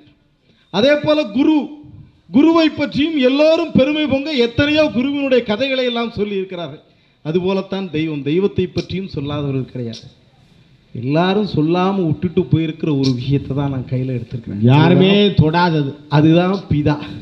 பிதான்னா வேற யாரும் இல்லை, இங்கே உட்கார்ந்திருக்கிறார்கள் பாருங்கள், அத்தனை பேரும் பிதாதான், தந்தைதான், தந்தைதான், தந்தைதான். இந்த தந்தையின் பெருமையை தான் யாருமே பதிவு செய்யவில்லை. பிதாங்கிறது தந்தைதானா? தந்தைதான். நீதிபதிகளே, ஏதோ இங்கே முன்னாலே உட்கார்ந்து இருக்கிறார்களே இந்த பார்வையாளர்கள், இந்த அரங்கத்திலே இருக்கக்கூடிய ஆன்மீகவாதிகள் அத்தனை பேரும் தந்தை பேர்கள். இவர்களுடைய தலையிலே இருக்கக்கூடிய நரைத்த முடி ஒவ்வொன்றும் சொல்லும் அவர்கள் வாழ்க்கையில் பட்டிருக்கக்கூடிய வேதனையையும் கஷ்டத்தையும் துன்பத்தையும் துயரத்தையும். அவர்கள் காலிலே இருக்கக்கூடிய வெடிப்புகள் சொல்லும் ஒரு தந்தை வாழ்க்கையிலே பட்டிருக்கக்கூடிய துன்பத்தையும் துயரத்தையும். வளைந்து நின்று இருக்கக்கூடிய அவருடைய முதுகெலும்பு சொல்லும் அவர் வாழ்க்கையிலே சுமந்திருக்கிற சுமைகளின் வேதனைகள். இவைகள் தான் சொல்லுமே தவிர எந்த புராணமும் இதிகாசமும் இதுவரை பிதாவினுடைய பெருமையை சொன்னது கிடையாது. அதுவே பிதாவுக்குள்ள ஒரு தனி சிறப்பு, பெரிய பெருமை. அதான் யாருமே தொடாததை தொடுறது தானே சிறப்பு. ஆமா, ஆண்களை பத்தி என்னைக்காவது யாராவது பெருமையா எங்கேயாவது பேசியிருக்காங்களா, எழுதியிருக்காங்களா? ஒரு வீட்டில் அப்பா படக்கூடிய கஷ்டத்தை யாராவது சொல்லியிருக்காங்களா? யோசிச்சு பாருங்க, கிடையவே கிடையாது. அந்த அம்மா அருமையாக சொன்னாங்க, தாயிற் சிறந்ததொரு கோயிலும் இல்லை, தந்தைக்கு மந்திரம் இல்லை, எல்லாம் சொன்னாங்க. ஜீவ நதியாய் பிறந்தாள்னு பாட்டெல்லாம் படித்தாங்க. உண்மைதான். இப்படி சினிமாவிலே எடுத்துக்கிட்டிங்கன்னா தாயினுடைய பெருமையை பாடக்கூடிய பாடல்கள் 1000 பாடல்கள் இருக்கு. தாயினுடைய பெருமையை 1000 பாடல்கள் சொல்லி இருக்கிறது. பெண்ணினுடைய பெருமையை 1000 பாடல்கள் சொல்லி இருக்கிறது. ஆனால் எங்காவது ஒரு பாடல் ஆணினுடைய பெருமையை சொல்லியிருக்கான்னு பார்த்தீங்கன்னா எங்கேயுமே இல்லை. ஏன்னா ஆண்களுக்கான ஒரு துர்பாக்கியமான சூழ்நிலை. அதுதான் நீதிபதி அவர்களே. பொதுவா ஒரு பொம்பளை என்ன சொன்னாலும் ஊர் கேட்டுரும். இந்த பையன் என்ன ஒரு மாதிரி பார்க்காமனா நம்ம ஆள் 4 பேர் போய் இடின்னு இடிச்சிருவான். அதே இது ஒரு ஆம்பளை என்ன அந்த பொம்பளை பிள்ளை ஒரு மாதிரி பார்க்கனா இவனை லூஸ்னு கொண்டு சேர்த்துருவான். அப்படிதான் சேர்த்துக்கிடுவாங்க. ஏன்னா உலகம் அப்படித்தான் இருக்கு. நீதிபதி அவர்களே, மகிமையில் சிறந்தவர்கள் மாதான்னு சொன்னா மாதாவை முழுமையா சொல்ல முடியுமா? கிடையாது. மாதாவிலே மகிமையில் சிறந்தவர்களும் உண்டு, மகிமையிலே குறைந்தவர்களும் உண்டு. புராணத்திலிருந்து இதிகாசத்திலிருந்து இதற்கான விஷயங்களை எடுத்துக்கொள்ளலாம். இந்த கர்ண கொடூரம்னு ஒரு வார்த்தை சொல்லுவான். நம்மால் கேள்விப்பட்டிருக்கீங்களா? நீங்க எங்கேயாவது ஒரு விபத்து நடந்ததுன்னு வச்சுக்கோங்க, உடனே சொல்லுவான், ஏப்பா அந்த விபத்தை கண்ணால பார்க்க முடியல, கர்ண கொடூரம்மா, ரொம்ப மோசமான ஒரு விஷயம். அந்த கர்ண கொடூரம் என்றால் என்ன அர்த்தம் தெரியுமா? கர்ண கொடூரம் என்றால் என்ன அர்த்தம் தெரியுமா? பாரதத்திலே வரக்கூடிய தலை சிறந்த கதாபாத்திரம் கர்ணன். அந்த கர்ணனுக்கு வாழ்க்கையில் ஏற்பட்ட கொடூரம் எத்தகையதோ அதற்கு இணையானதுதான் இந்த கொடூரம் என்பதைத்தான் கர்ண கொடூரம் என்று சொல்வார்கள். அந்த கர்ணனுடைய கதாபாத்திரத்தை படிக்கிற பொழுதெல்லாம் கண்களிலே கண்ணீர் சிந்த படித்து பார்க்கிறேன். கர்ணா கர்ணா கர்ணா, உன் வாழ்க்கையில் ஏன் இத்தனை வேதனை, இத்தனை துயரம், இத்தனை துன்பம் என்று யோசித்து பார்க்கிற பொழுது கர்ணனுடைய துன்பத்திற்கு துயரத்திற்கெல்லாம் அடிப்படை காரணம் அவனை பெற்றெடுத்த மாதா குந்தி தேவி இல்லையா? யோசித்து பார்க்க வேண்டாமா? எப்படி மாதாவை நாம் மகிமையில் சிறந்தவர்கள் என்று சொல்ல முடியும்? மாதாவிலே மகிமையில் சிறந்தவர்களும் உண்டு, மகிமை தவறியவர்களும் உண்டு. அதே போல இங்கே பேசுவதற்காக குருதான் மகிமையிலே சிறந்தவர்கள் என்று சொல்வதற்காக நண்பர்கள் வந்திருக்கிறார்கள். குருவிலும் மகிமையில் கூடியவர்களும் உண்டு, மகிமையிலே குறைந்தவர்களும் உண்டு. ஏதோ ஒரு இடத்திலே பிறந்தவன். உயர்ந்த மா மன்னர்களெல்லாம் எங்கே வில்வித்தையை படிக்கிறார்களோ அங்கே போய் வில்வித்தையை படிக்க வேண்டும் என்று ஆசைப்பட்டு புறப்பட்டு வந்தான் ஒரு இளைஞன். அங்கே துரோணாச்சாரியார் என்கின்ற ஒரு மாபெரும் வில்வித்தையிலே சிறந்த வித்தகன் அரசகுமார பிள்ளைகளை எல்லாம் அழைத்து வந்து வில்வித்தையை கற்றுக் கொடுத்து கொண்டிருக்கிறான். தூரத்திலிருந்து பார்க்கிறான். ஐயா துரோணாச்சாரியார் அவர்களே, உங்களிடம் வில்வித்தை படிக்க வேண்டும் என்று எனக்கு ஆசையாக இருக்கிறது என்று கேட்கிறான். நீ யார்? எங்கிருந்து வருகிறாய்? ஐயா, நான் மலையிலிருந்து வருகிறேன். நான் ஒரு வேடுவன். நான் வேடுவனுக்கெல்லாம் வில்வித்தை கற்றுத்தர மாட்டேன். நான் அரச குலத்து பிள்ளைகளுக்கு தான் வில்வித்தையை கற்றுத்தருவேனே தவிர மற்றவர்களுக்கு நான் சொல்லிக் கொடுக்க மாட்டேன். எனக்கு நீங்கள் தான் வில்வித்தை கற்றுத்தர வேண்டும். என்னிடம் நீ வில்வித்தை கற்க வேண்டும் என்று சொன்னால் என்னிடம் நீ படிக்க முடியாது. என்னை மனதிலே நினைத்து கொண்டு போய் படி என்று சொல்லி அனுப்பி விடுகிறார். துரோணாச்சாரியரை போலவே ஒரு உருவத்தை செய்து வைத்து வில்வித்தையை கொஞ்சம் கொஞ்சமாக கற்று வில்லுக்கு விஜயன் என்று சொல்கிறோமே, அந்த அர்ஜுனனுக்கு இணையாக வில்வித்தையிலே சிறந்து நிற்கின்றான் ஏகலைவன் என்ற ஒருவன். கடைசியிலே ஒரு நாள் கானகத்திலே நாய் குறைக்கும் பொழுது குறைக்கின்ற நாயினுடைய வாயை தைக்கிற விதத்திலே 4 அம்புகளை விட்டு அதன் வாய்களை தைக்கிறான் ஏகலைவன். இதை பார்க்கிற அர்ஜுனன் ஆத்திரம் கொள்கிறான். குருவிடம் போய் கோபித்து நிற்கின்றான். குருவே குருவே, இத்தனை வித்தைகளை கற்றுத் தந்தீர்கள், ஏன் இந்த வித்தையை எனக்கு கற்றுத்தராமல் எவனுக்கோ ஒருத்தனுக்கு கற்றுத் தந்திருக்கிறீர்கள் என்று. எல்லா வித்தையையும் நான் உனக்குத்தானே கற்றுத் தந்திருக்கிறேன், வேறு யாருக்கு கற்றுக் கொடுத்திருக்கிறேன்? இல்லை, எனக்கு சொல்லித்தராத ஒரு கலையை நீங்கள் அவனுக்கு கற்றுக் கொடுத்திருக்கிறீர்கள். யார் அவன்? அவன்தான் ஏகலைவன். அழைத்து வா என்னிடம். அழைத்து வந்தார்கள். நீ எப்படி இந்த வித்தையை கற்றாய்? குருவே, நீங்கள் சொன்னதைப் போல ஒரு உருவத்தை செய்து அந்த உருவத்தை பார்த்து நான் வில்வித்தை பழகினேன். அப்படியா? என்னை பார்த்துதானே நீ வித்தையை கற்றுக்கொண்டாய். என்னை பார்த்துதானே நீ வித்தையை கற்றுக்கொண்டாய். இந்த குருவுக்கு தாட்சணை கொடு. குருவே, உங்களுக்கு இல்லாத தட்சணையா? என்ன வேண்டும் கேளுங்கள். குரு சொல்கிறார் மகிமையில் சிறந்தவர் குரு குரு என்று சொல்கிறீர்களே, அந்த குரு துரோணாச்சாரியார் சொல்கிறார், உன்னுடைய கட்டை விரலை வெட்டி எனக்கு காணிக்கையாக கொடு என்று சொல்கிறார். அது கட்டை விரல். ஏன் கட்டை விரல் இருந்தால் தான் அம்பே விட முடியும். எந்த வித்தையிலே தான் சிறந்து விளங்க வேண்டும் என்று பாடுபட்டாரோ அந்த வித்தை அவன் ஆயுள் முழுவதும் அவனுக்கு தெரியாமல் இருப்பதற்காக கட்டை விரலை வெட்டி கொடு என்று கேட்டானே, அந்த குருவை மகிமையில் சிறந்தவன் என்று சொல்ல முடியுமா? மறுபடியும் கர்ணனுக்குத்தான் வருகிறேன். கர்ணனுக்கு வித்தையை கற்றுக் கொடுத்த துரோணாச்சாரியாருக்கு என்ன செய்கிறார்? நான் கற்றுக் கொடுத்த வித்தை உனக்கு எந்த இடத்துல பயன்பட வேண்டுமோ அந்த இடத்துல பயன்படாமல் போகட்டும் என்று சபிக்கிறார். இதுதான் மகிமையில் சிறந்த குரு என்று சொல்ல முடியுமா? தெய்வத்தை எடுத்துக்கொண்டால் தெய்வம் மகிமை புரிவதற்காக பிறந்தது. அதனால் தெய்வத்தை பற்றி பேசுவதற்கு செய்திகள் ஒன்றுமில்லை. கடவுள் அது கடந்து உள்ளது. எனவே அதனுடைய மகிமை, அதனுடைய கடமை, அதை பற்றி நாம் ஒன்றும் சொல்வதற்கில்லை. ஆனால் பிதா என்பவன் தான் இன்றைக்கு எந்த வரலாற்றிலும் பதிவு செய்யப்படாமல் வாழ்க்கையிலே நொந்து மிக மிக மிக மிக மிக துயர நிலையிலே, துன்ப நிலையிலே இருந்து கொண்டிருக்கிறான். அதற்கு அன்றிலிருந்து இன்று வரை எத்தனையோ உதாரணங்களை சொல்ல முடியும். ஒரே ஒரு குறும் கவிதையை மட்டும் சொல்லி நிறைவு செய்கிற நீதிபதி அவர்களே, தந்தையின் தோளில் ஏறி சாமியாட்டத்தை பார்க்கின்ற, தந்தையின் தோளில் ஏறி சாமியாட்டத்தை பார்க்கின்ற பிள்ளைகளுக்கு தெரியாது தான் ஏறி இருப்பதே ஒரு சாமியின் தோளில் தான் என்று. அதுதான் உண்மை நீதிபதி அவர்களே. அப்படி இன்றைக்கு மறைக்கப்பட்ட சரித்திரமாக பிதாக்களின் சரித்திரம் இருக்கிறது. இன்னொரு மேடையிலே அந்த பிதாக்களின் சரித்திரத்தை எல்லாம் தெளிவாக எடுத்து வைப்பதற்கான வாய்ப்பு கிட்டும் என்ற நம்பிக்கையோடு விடைபெறுகிறேன். நன்றி, வணக்கம். ரொம்ப அற்புதமான முறையில் பிதாவினுடைய பெருமையை மிக சிறப்பான முறையில் நம்முடைய கவிஞர் முத்தமிழ் அவர்கள் நிறைவு செய்திருக்கின்றார்கள்.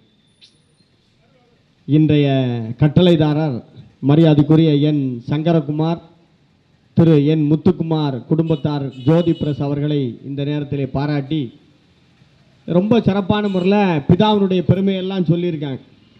ஏன்னா தந்தையினுடைய தோளில் ஏறி தான் அந்த உலகத்தை நம்ம பார்க்க முடியும் அப்படிங்கிறத சொல்லியிருக்காங்க. இப்போது குருவனுடைய பெருமையை சொல்வதற்காக மூத்த குடிமக்கள் பென்ஷனர் சங்கத்தினுடைய மாவட்டத்தினுடைய செயலாளர், தமிழ்நாடு அரசினுடைய சிறந்த சாதனையாளர் விருதை பெற்று நம்முடைய மாநில அளவிலே சிறந்த மூத்த குடிமக்களுக்காக சேவை செய்கின்ற ஒரு பெருமகனார் ஐயா கணபதி அப்பன் அவர்கள் இப்போது உரையாற்ற வருகை தருகின்றார்கள்.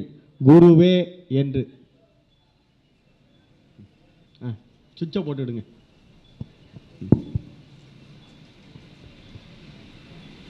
மல்லிகையிலே மனம் வாங்கி, மலைத்தேனில் சுவை வாங்கி, திருக்குறளிலே பொருள் வாங்கி, இன்ப தமிழின் இனிமையை பரணியெங்கும் பறைசாற்றி பாவலர்க்கும் நாவலருக்கும் காவலராக விளங்குகின்ற ஐயா கனவு சுப்பிரமணியன் அவர்களே, இங்கே என்னோடு உரையாற்ற வந்திருக்கின்ற சகோதர சகோதரிகளே, எதிரொலி வீட்டிருக்கின்ற செவைநேச செல்வர்களே, பெருமாட்டிகளே, அன்பு சகோதரிகளே, உங்கள் அனைவருக்கும் எனது அன்பான வணக்கத்தை தெரிவித்துக் கொள்கிறேன். இதிகாசங்காலம் தொட்டு இன்று வரை மிகவும் மதிக்கப்படுகின்றது யார் என்ற ஒரு கேள்வி எழுப்பப்பட்டிருக்கிறது. ஐயா ஒரு நிமிஷம், முத்துகிருஷ்ணன் எங்கேயும் போயிடக்கூடாது. நம்ம லைப்ரரி முத்துகிருஷ்ணன் கிளம்பி போயிட்டு இருக்கார், போகக்கூடாதுன்ட்டு. ஏன்னா ஊர் கட்டுப்பாடு போட்டிருக்கு, யார் போகக்கூடாது. நம்முடைய விழாவிற்கு வருகை தந்திருக்கின்ற நம்முடைய என்ஜினியர் ஏஎஸ் முருகானந்தம் அவர்களையும் நம்முடைய புலவர் ராமசாமி அவர்களையும் வருகை தந்திருக்கின்ற பெருமக்களையும் மீண்டும் வரவேற்கின்றோம். பேசுங்க ஐயா. அங்கே அன்பு சகோதரர் பொன்முருகன் அவர்களையும், பி ஆவுடனாய் அவர்களையும், சந்திரபாபு அவர்களையும், ராஜமுருகன் அவர்களையும், தம்பி கணேசன் அவர்களையும் உங்கள் எல்லோருக்கும் என்னுடைய வணக்கத்தை தெரிவித்துக் கொள்கிறேன். இப்பொழுது குருவினுடைய மகிமை என்ன என்று தெரிய வேண்டும். அதற்கு நம்ம சகோதரி முதல்ல சொல்லிட்டு போனாங்க, ராமாயண காலத்தில் ராமருக்கு நம்ம சர்டிஃபிகேட் கான்ட்ராக்ட் சர்டிஃபிகேட் கொடுத்தது விஸ்வாமித்திரர் தான் என்று. அதோடு மட்டுமல்ல, ராமர் வந்து வனவாசம் போயிருக்கின்ற காலத்திலும் சரி, 10 எல்லாம் 60 ஆண்டு எத்தனை யாராலுமே ஜெயிக்க முடியாது என்று செவன பெருமானிடம் பர்மா இங்கே வந்த அந்த ராவணனை அழித்ததற்கு மூல காரணமாக இருந்தது விஸ்வாமித்திரர் கற்றுக் கொடுத்த கலைகள் தான். அவர் கூட்டிகிட்டு போய்த்தான் ஒரு அம்பு எப்படி எய்ய வேண்டும், ராமபானம் போச்சுன்னு சொன்னால் அந்த அம்பு நேர போய் அவன் செஞ்ச காரியத்தை முடிச்சிட்டு அடுத்தாப்புல கடலில் போய் குளிச்சுட்டு திரும்ப இவருடைய அம்பரா துணியில் வந்து உட்கார்ந்துக்கணும். அந்த வகைக்கு பெருமை வாய்ந்த அந்த அம்புகளுக்கெல்லாம் மூல காரணமாக இருந்து அந்த மந்திரத்தையும் சொல்லிக் கொடுத்தது விஸ்வாமித்திரர் என்ற ஒரு குரு தான். ஏன்னா விஸ்வாமித்திரர் சொல்லி கொடுத்தா அந்த அம்பரா தூணிக்கு எப்படி அந்த அம்பு போயிட்டு திருப்பி வருத மாதிரி இப்போ கண்டுபிடிச்சிருக்கான். அந்த ஏவுகணைக்கு பேர் ஸ்கட் அப்படின்னு ஒரு ஏவுகணை. இந்த ஸ்கட் ஏவுகணை என்ன செய்யுன்னா எதிரி நாட்டில் போய் அடிச்சுட்டு திருப்பி நம்ம ஸ்பாட்டுக்கு பழைய ஸ்பாட்டுக்கு வந்துருமா, அப்படி கம்ப்யூட்டரில் டிசைன் பண்ணியிருக்கான். அப்போ நம்முடைய இதிகாசங்களில் உள்ளதெல்லாம் அப்படியே இன்றைக்கும் நடந்து கொண்டிருக்கிறதுனா அறிவியலில் அந்த காலத்தில் நம்ம இதிகாசங்கள் எவ்வளவு சிறப்பு பொருந்தியதுன்னு நமக்கு தெரியலை, வெளிநாட்டுக்காரன் தெரிஞ்சு வச்சுருக்கான். அதோடு மட்டுமல்ல 14 ஆண்டுகள் ராவணனையும் சீதையும் காத்து கண் மூடாமல் காத்து வந்தான் லட்சுமணன் என்று சொல்லப்பட்டிருக்கிறது. அந்த 14 ஆண்டுகள் தூங்காமல் எப்படி இருக்க முடியும் என்று பலர் கேள்வி எழுப்பலாம். தூங்காமல் இருப்பதற்கும் எத்தனை ஆண்டுகளாலும் பசியாமல் இருப்பதற்கும் உள்ள மந்திரங்களை விஸ்வாமித்திரர் அவர்களுக்கு சொல்லிக் கொடுத்திருக்கிறார். அதனால தான் அந்த ஒரு மந்திரத்தை எப்படி எய்ய வேண்டும், ஒரு எந்திரத்தை எப்படி எய்ய வேண்டும், திரும்ப அதை எப்படி வாங்க வேண்டும் என்பதெல்லாம் அவர் அழகுற சொல்லிக் கொடுத்த காரணத்தால் தான் ராவணனை அழிக்க முடிந்தது. அப்படி குரு இருக்கிறதுனால தான் ராமர் செய்த காரியத்தை எடுத்த காரியத்தை மனித பிறவியாக பிறந்து அந்த செயலை செய்ய முடிந்தது. இதுதான் குருனுடைய மிகப்பெரிய பெருமை. உதாரணமாக ஒரு ஜப்பானில் பல கலைகளை கற்றுத்தரதுக்கெல்லாம் ஜப்பானில் மிகப்பெரிய கராத்தே, குங்ஃபு இதெல்லாம் அங்கேருந்து வந்தது, சீனாவிலிருந்து வந்தது. அதில் ஜப்பானில் ஜூடோன்னு ஒரு கலையை, தற்காப்பு கலையை அதில் சொல்லி கொடுத்துட்டு இருக்காங்க. அதில் இப்போ நம்ம ஆண்கள் படிக்கமோ இல்லையோ, இப்பொழுது உள்ள பெண்கள் எல்லாம் கட்டாயம் படிக்க வேண்டும். ஏன்னா ரோட்டில் போகும்போதே இத்தனையோ கடை நடக்க, அதனால் தற்காப்பு கலையை படித்து கொள்ள வேண்டும். அப்படி பல பேர்களுக்கு நூற்றுக்கணக்கான மாணவருக்கு சொல்லிக் கொடுத்த ஒரு ஜூடோ ஆசிரியரிடம் ஒரு மாணவன் போய் படிக்க வேணும்னு ஆசைப்பட்டான். ஆனால் அவனால் முடியவில்லை. ஏனென்றால் அவனுக்கு ஒரு கை கிடையாது, வலது கை அவனுக்கு கிடையாது, இடது கை மட்டும்தான் அவன்கிட்ட இருக்கு. இவன் போய் ஜூடோ படிக்கணும்னு சொல்லி சொன்ன உடனே ஒருத்தர் அவனை சேர்க்கலை. அப்போ ஒரு குரு போய் அவர்கிட்ட போய் கேட்டிருக்காரு, ஐயா நான் எல்லார்கிட்டும் போய் கேட்டேன், ஆனால் எனக்கு ஒரு கை இல்லாதனால ஒருத்தரும் சேர்க்க மாட்டேங்காங்க, அதனால் நீங்கள் எனக்கு சொல்லிக் கொடுத்தா சரியில்லைன்னா தினசரி நான் உங்களை தரிசனம் பண்ணிட்டு போகிறேன் அப்படின்னு சொன்னான். உனக்கு நீ என்னோட இப்பொழுதே சேர்ந்து கொள், உனக்கு நான் ஜூடோ கலையை கற்று தருகிறேன் என்று சொல்லிவிட்டார். அதுபோல் அவனுக்கு ஒரு கலையை சொல்லிக் கொடுத்தார். அது ஒரு அடி அடித்தால் ஒரே அடியிலே எதிராளி வீழ்ந்து விடுவார். அந்த கலையை சொல்லி கொடுத்து விட்டு இது 3 மாதம் நீ பயிற்சி பண்ணி விட்டு வான்னு சொன்னார். அவனும் இதை ஒரே 3 மாதம் படித்தான். திரும்ப பார்த்தான், இன்னும் 3 மாதம் போய் படின்னு சொன்னார். இப்படியாக 3 வருட காலம் இந்த ஒரே கலையை தான் அவர் சொல்லி கொடுத்தாரு. அவனும் ஒரே இதைத்தான் படிச்சுட்டே வந்தான். அதுக்கப்புறம் ஒரு 3 வருஷம் கழிச்சதுக்கப்புறம் உலகளாவிய அளவிலே ஜூடோவினுடைய போட்டி நடைபெற்றது. அதற்கு ஒவ்வொரு நாட்டிலிருந்தும் மாணவர்கள் வந்தார்கள். அதுபோல் ஜப்பானில் இருந்தும் இவர் அனுப்பக்கூடிய ஒரு மாணவனுக்கு அனுப்பலாம். அப்படிப்பட்ட மாணவன் இந்த கையில்லாதவனை போய் அனுப்பிட்டார். அப்போன்னு எல்லாருமே அவர்கிட்ட போய் சண்டை பண்ணாங்க, என்னையா ஒரு கையில்லாதவன் போய் ஜூடோவில் எப்படி ஜெயிக்க முடியும், அது 2 கையினாலே சண்டை போட வேண்டிய விஷயமாச்சே, நீங்கள் எப்படி இவனை அனுப்பலாம், இவன் தோற்று போனான்னா நம்ம ஜப்பான் நாட்டுக்கே கேவலமாச்சே, இந்த நாட்டுக்கே நீங்கள் கேவலத்தை தேடி தந்து விட்டீர்களே என்று அந்த குருவிடம் எல்லோருமே சண்டை போட்டார்கள். ஆனால் அவர் ஒன்றும் சொல்லவில்லை, நீங்கள் பொறுத்திருந்து பாருங்கள், அவன் வெற்றியோடு வருவான் என்று மட்டும் சொல்லிவிட்டார். இதுபோல் அவன் உலக போட்டிக்கு போனான். பல ரவுண்டுகள் வந்தான், அதிலெல்லாம் ஜெயித்து விட்டான். இப்படி 10 ரவுண்டு வந்தது. 10 ரவுண்டுலேயே வெற்றியை சூடி உலகத்திலேயே முதல் மாணவனாக இந்த ஒரு கை இல்லாத மாணவன் ஜெயித்து விட்டான். கடைசியில் அவன் கேட்டான், ஐயா எனக்கு மட்டும் எப்படி ஒரு கை இல்லாமல் நான் எப்படி ஜெயித்தேன், நான் எனக்கு என்ன தந்திரம் சொல்லி கொடுத்தீங்கன்னு கேட்டான். அப்போ அவர் சொன்னார், தந்திரம் ஒன்றுமில்லை, உனக்கு இடது கை இருக்கு, நீ 6 வருஷமாக அதே படித்து ஒரு அடி அடித்தா இரும்பு அடி மாதிரி விழுந்துடும், அதில் கீழே விழுந்துருவான். ஜூடோவில் எழுந்தவன் திரும்ப உனக்கு சண்டைக்கு வரணும்னா உனக்கு வலது கையை பிடிச்சாத்தான் அவனால் சண்டை விட முடியும், உனக்கோ வலது கை இல்லை, அதனால தான் உன்னால் எளிதாக ஜெயிக்க முடிந்தது என்று சொன்னார். இதுதான் குரு மாணவனுடைய திறமையை அறிந்து வெற்றிக்கு வழிக்கக்கூடியது என்று கூறி அன்றும் இன்றும் என்றும் குருவேதான் என்று கூறி வாய்ப்புக்கு வளர்த்து நன்றி கூறி வடிவரே. நன்றி, வணக்கம். ஏன்னா ஆசிரியர்கள் எப்போவுமே ரொம்ப விவரம் தெரிஞ்ச ஆட்கள். ஆசிரியர்கள் மாதிரி விவரம் யார்ட்டையும் பார்க்க முடியாது. ஏன்னா ஒரு பள்ளிக்கூடத்தில் ஒரு பையன் படிச்சுக்கிட்டு இருந்திருக்கான். அந்த பையன் என்ன கேள்வி கேட்டாலும் தெரியாதுன்னு பதில் சொல்லுவான். இந்த பையன் பள்ளிக்கூடத்தில் படிச்சுக்கிட்டு இருந்திருக்கான்.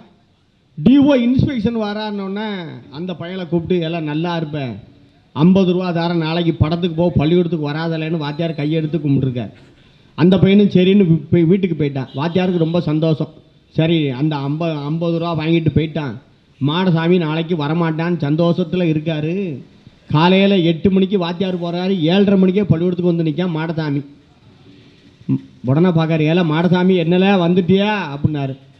சார் நீங்கள் சொன்னதை சொன்னேன் எங்கள் அப்பாட்ட, வாத்தியார் 50 ரூபா படத்துக்கு போக சொல்லியிருக்காரு, நான் போகிறேன். என்ன எங்கள் ஐயா 100 ரூபா கொடுத்து பள்ளிக்கூடத்துக்கு போகலன்னு என்னை அனுப்பி வச்சுட்டார், நான் பள்ளிக்கூடத்துக்கு வந்துட்டேன்ட்டான். வாத்தியார் ஏல பாவி கெடுத்தே கெடு, எது கேட்டாலும் தெரியாதும்பே பாவி, நான் உன்னைய வச்சு என்ன சமாளிக்கன்னாரு. சொன்னார், ஏல நல்லா இருப்பேன், நீ 3வது பெஞ்சில் நடுவில் போய் உட்காந்துக்கோ, எதுக்கு எந்திரிக்காதல என் பாவி கெடுத்துறாதலன்னாரு. இவனும் சரின்னா.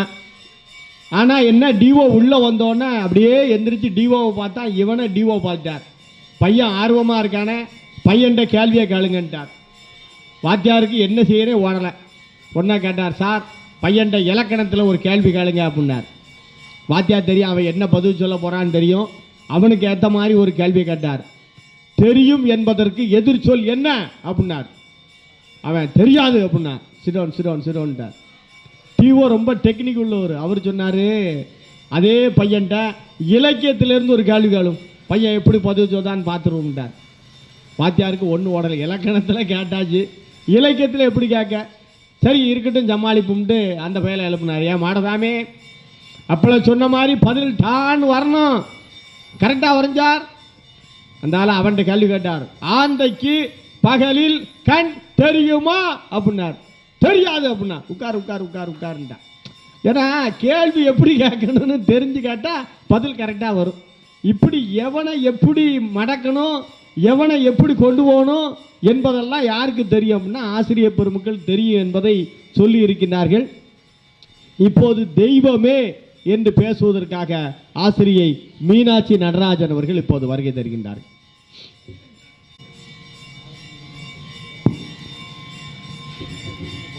ஐந்து கரத்தனை யானை முகத்தனை இந்தி நிழம்பிரை போலுமையேற்றனை நந்தி மகந்தனை ஞான கொழுந்தினை புந்தியில் வைத்து அடி போற்றுகின்றேனே. நடுவர் உள்ளிட்ட அவையை வணங்கி தெய்வ மகிமையை உணர்ந்து தெய்வத்தின் அருளை பெற்று இங்கே அமர்ந்திருக்கும் அத்துணை அடியார் பெருமக்களையும் சீரார் திருவிடைகளையும் தலை தாழ்த்தி வணங்கி என்னுடைய உரையை துவக்குகிறேன். நடுவர் அவர்களே, தாய் மாதா பிதா குரு எல்லாம் சொல்லியிருக்காங்க. இந்த மாதா தாய் ஆகணும்னா யாரோட கடாட்சம் வேணும்?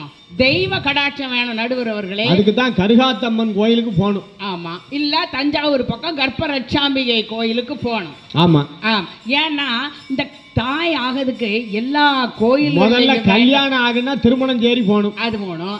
அதுக்கப்புறம் குழந்தை உண்டாகுன்னா ஒவ்வொரு கடவுளையும் வேண்டி, சரி குழந்தை உண்டான பிறகு அவன் நல்லபடியாக குழந்தை பிறக்கணுமே, எந்த பிரச்சனையும் வந்துடக்கூடாது அப்படின்னு எத்தனை கோயில்களுக்கு அவளுடைய தாய் வேண்டுகிறாள். அப்ப அதுதான தெய்வத்தோட மகிமை. முதல்ல தாய் ஒரு பெண்ணுக்கு பெண் குழந்தை தலைப்பிள்ளையாக பிறந்தது என்றால் வீட்டுக்கு மகாலட்சுமியே பிறந்துட்டா அப்படிங்கிறாங்க. அதுவும் தெய்வத்தின் மகிமை தான். நடுவர் அவர்களே, இதிகாச காலத்தில் அதாவது பொம்பளை பிள்ளைனா சீக்கிரம் பேரம் பேத்தி பார்த்துடலாம், ஆம்பளை பையன் பார்த்தா ரொம்ப நாளாகும். இல்லை, ஏன்னா நம்ம சீக்கிரம் கல்யாணம் முடிச்சு கொடுக்கணுங்கிற ஒரு நியதி இருக்கு பார்த்தீங்களா. நடுவர் அவர்களே, இதிகாச காலத்தில் ராமாயணத்தில் நாம் ஏன் சீதையை இன்னும் கற்பின் அரசியாக போற்றுகிறோம் என்றால், ஒருவனுக்கு ஒருத்தி என்று அந்த ராமனை கண்கண்ட தெய்வமாக மதித்தாள். அதனால தான் நாம் இன்னைக்கும் சீதையை போற்றி நம்ம வணங்கி கொண்டிருக்கிறோம். நடுவர் அவர்களே, அடுத்து பக்தனுக்காக என தெய்வ மகிமை அவ்வளவு பெயர் பெற்றது. தாய்க்கு பாசம் காட்ட தெரியும், அதை தாய் பாசம்னு தான் சொல்லுவோம். தந்தை அன்பை காட்டுவார், தந்தையின் அன்புன்னு சொல்லலாம். தாய் பாசம் தான் இருக்கு, தந்தை பாசம்னு கிடையாது. தந்தையை கருணைன்னு சொல்லலாம், அன்புன்னு சொல்லலாம். குரு என்னன்னா ஆசி, குரு பக்தி. ஆமா, குரு பக்தி, குரு ஆசி. ஆனால் தெய்வத்துக்கு மட்டும்தான் நடுவர் அவர்களே மகிமை உண்டு. அந்த மகிமைங்கிற வார்த்தைக்கு உண்டானவர்கள் தெய்வங்கள் தான். மாதாவோ பிதாவோ குருவோ, குரு மகிமைன்னு நீங்கள் சொல்லியிருக்கீங்களா? கிடையாது. தாய் மகிமை மாதா மகிமைன்னு யார் சொல்லுவா? பிதா மகிமைன்னு யார் சொல்லுவா? கிடையாது. தெய்வத்துக்குத்தான் மகிமை உண்டு நடுவர் அவர்களே. அதனால தான் ஆதி காலத்திலேருந்து நீங்கள் பாருங்கள், அபிராமிப்பட்ட திதியையே மாற்றி வைத்த அந்த சக்தி, ஏன்னா இவருடைய பக்திக்கு மெச்சி, அதுதான் தெய்வத்தின் மகிமை. பக்திக்காக அந்த நிலவை அமாவாசை அன்று வரவழைத்தார்களே, அந்த சக்தியோட மகிமை என்னன்னு நமக்கு படித்தவங்களுக்கு தெரிய நடுவர் அவர்களே.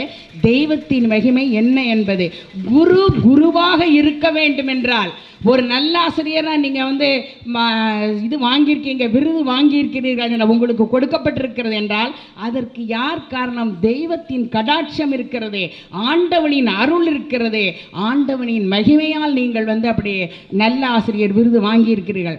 நடுவர் அவர்களே, அடியார்களின் பெருமையை எடுத்து சொல்வதற்காக சிவபெருமான் எவ்வளவு, அதான் திருவிளையாடல், அவரே திருவடி எடுத்து கொடுத்திருக்கார். ஆமா, திருவிளையாடல் நடந்தது என்றால் அது அவருடைய மகிமை.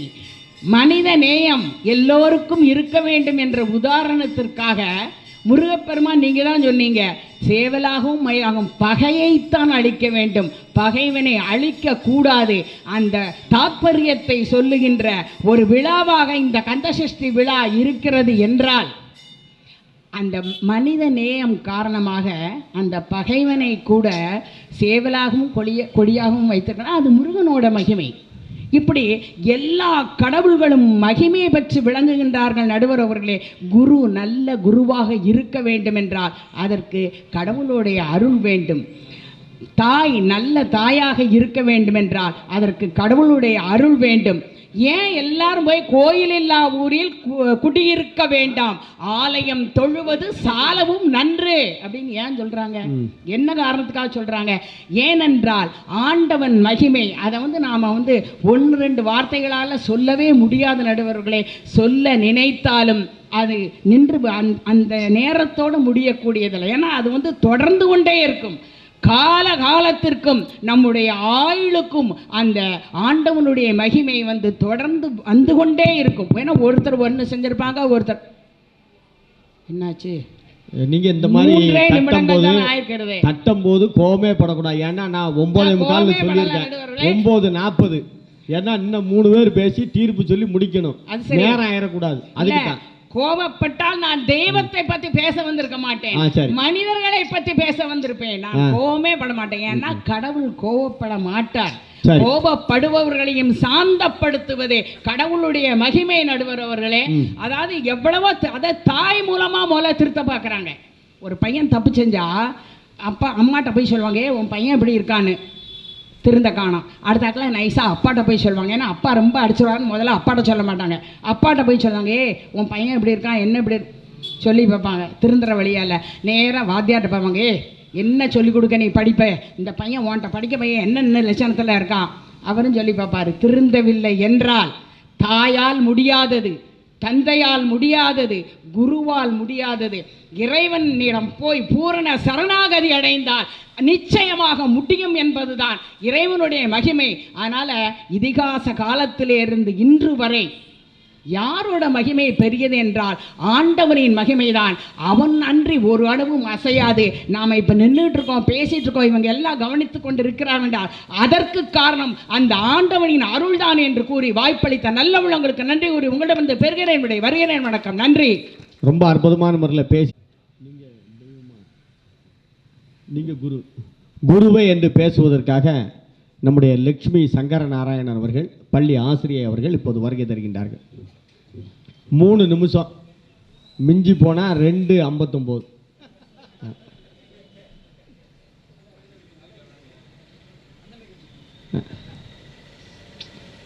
உங்களுக்குன்னு ஸ்பெஷல் மைக்.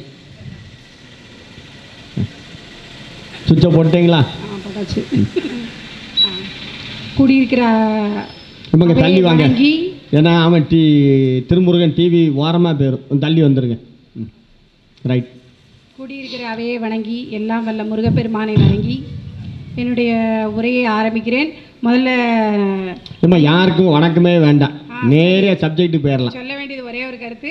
முதல்ல என்னன்னா உங்களுக்கு ஒரு நன்றி. என்னன்னா நீங்க வாய்ப்பு கொடுக்கும்போது நீங்க எப்போதும் அடிக்கடி இந்த நன்றி சொல்லிட்டு நன்றியே வேண்டாம். இல்ல நன்றி மறப்பது நன்றி மறப்பது நன்றென்று. ஏன்னு சொன்னால் நீங்கள் ஒரு தலைப்பு கொடுத்து பேசு அப்படின்னு சொல்லும்போது நான் அதை பற்றி சிந்திக்கும் போது இன்னும் கொஞ்சம் இறைவனை பற்றி இன்னும் கொஞ்சம் ஆழமாக என்னால் போக முடியுது. அந்த ஒரு காரணத்துக்காக உங்களுக்கு ஒரு ஸ்பெஷல் தேங்க்ஸ். அடுத்தால குருவை பற்றி பேசணும்னு தலைப்பு நான் ப்ரிப்பேர் பண்ணி வந்தது வந்து இறைவன்னு நினச்சி ப்ரிப்பேர் பண்ணி வந்தேன். ஆனால் எனக்கு ஒரு ஆசிரியருங்கிற ஒரு தகுதி இருக்கிறதுனால குருவை பற்றி பேசுவது வந்து எனக்கு ரெட்டிப்பு மகிழ்ச்சி தான்.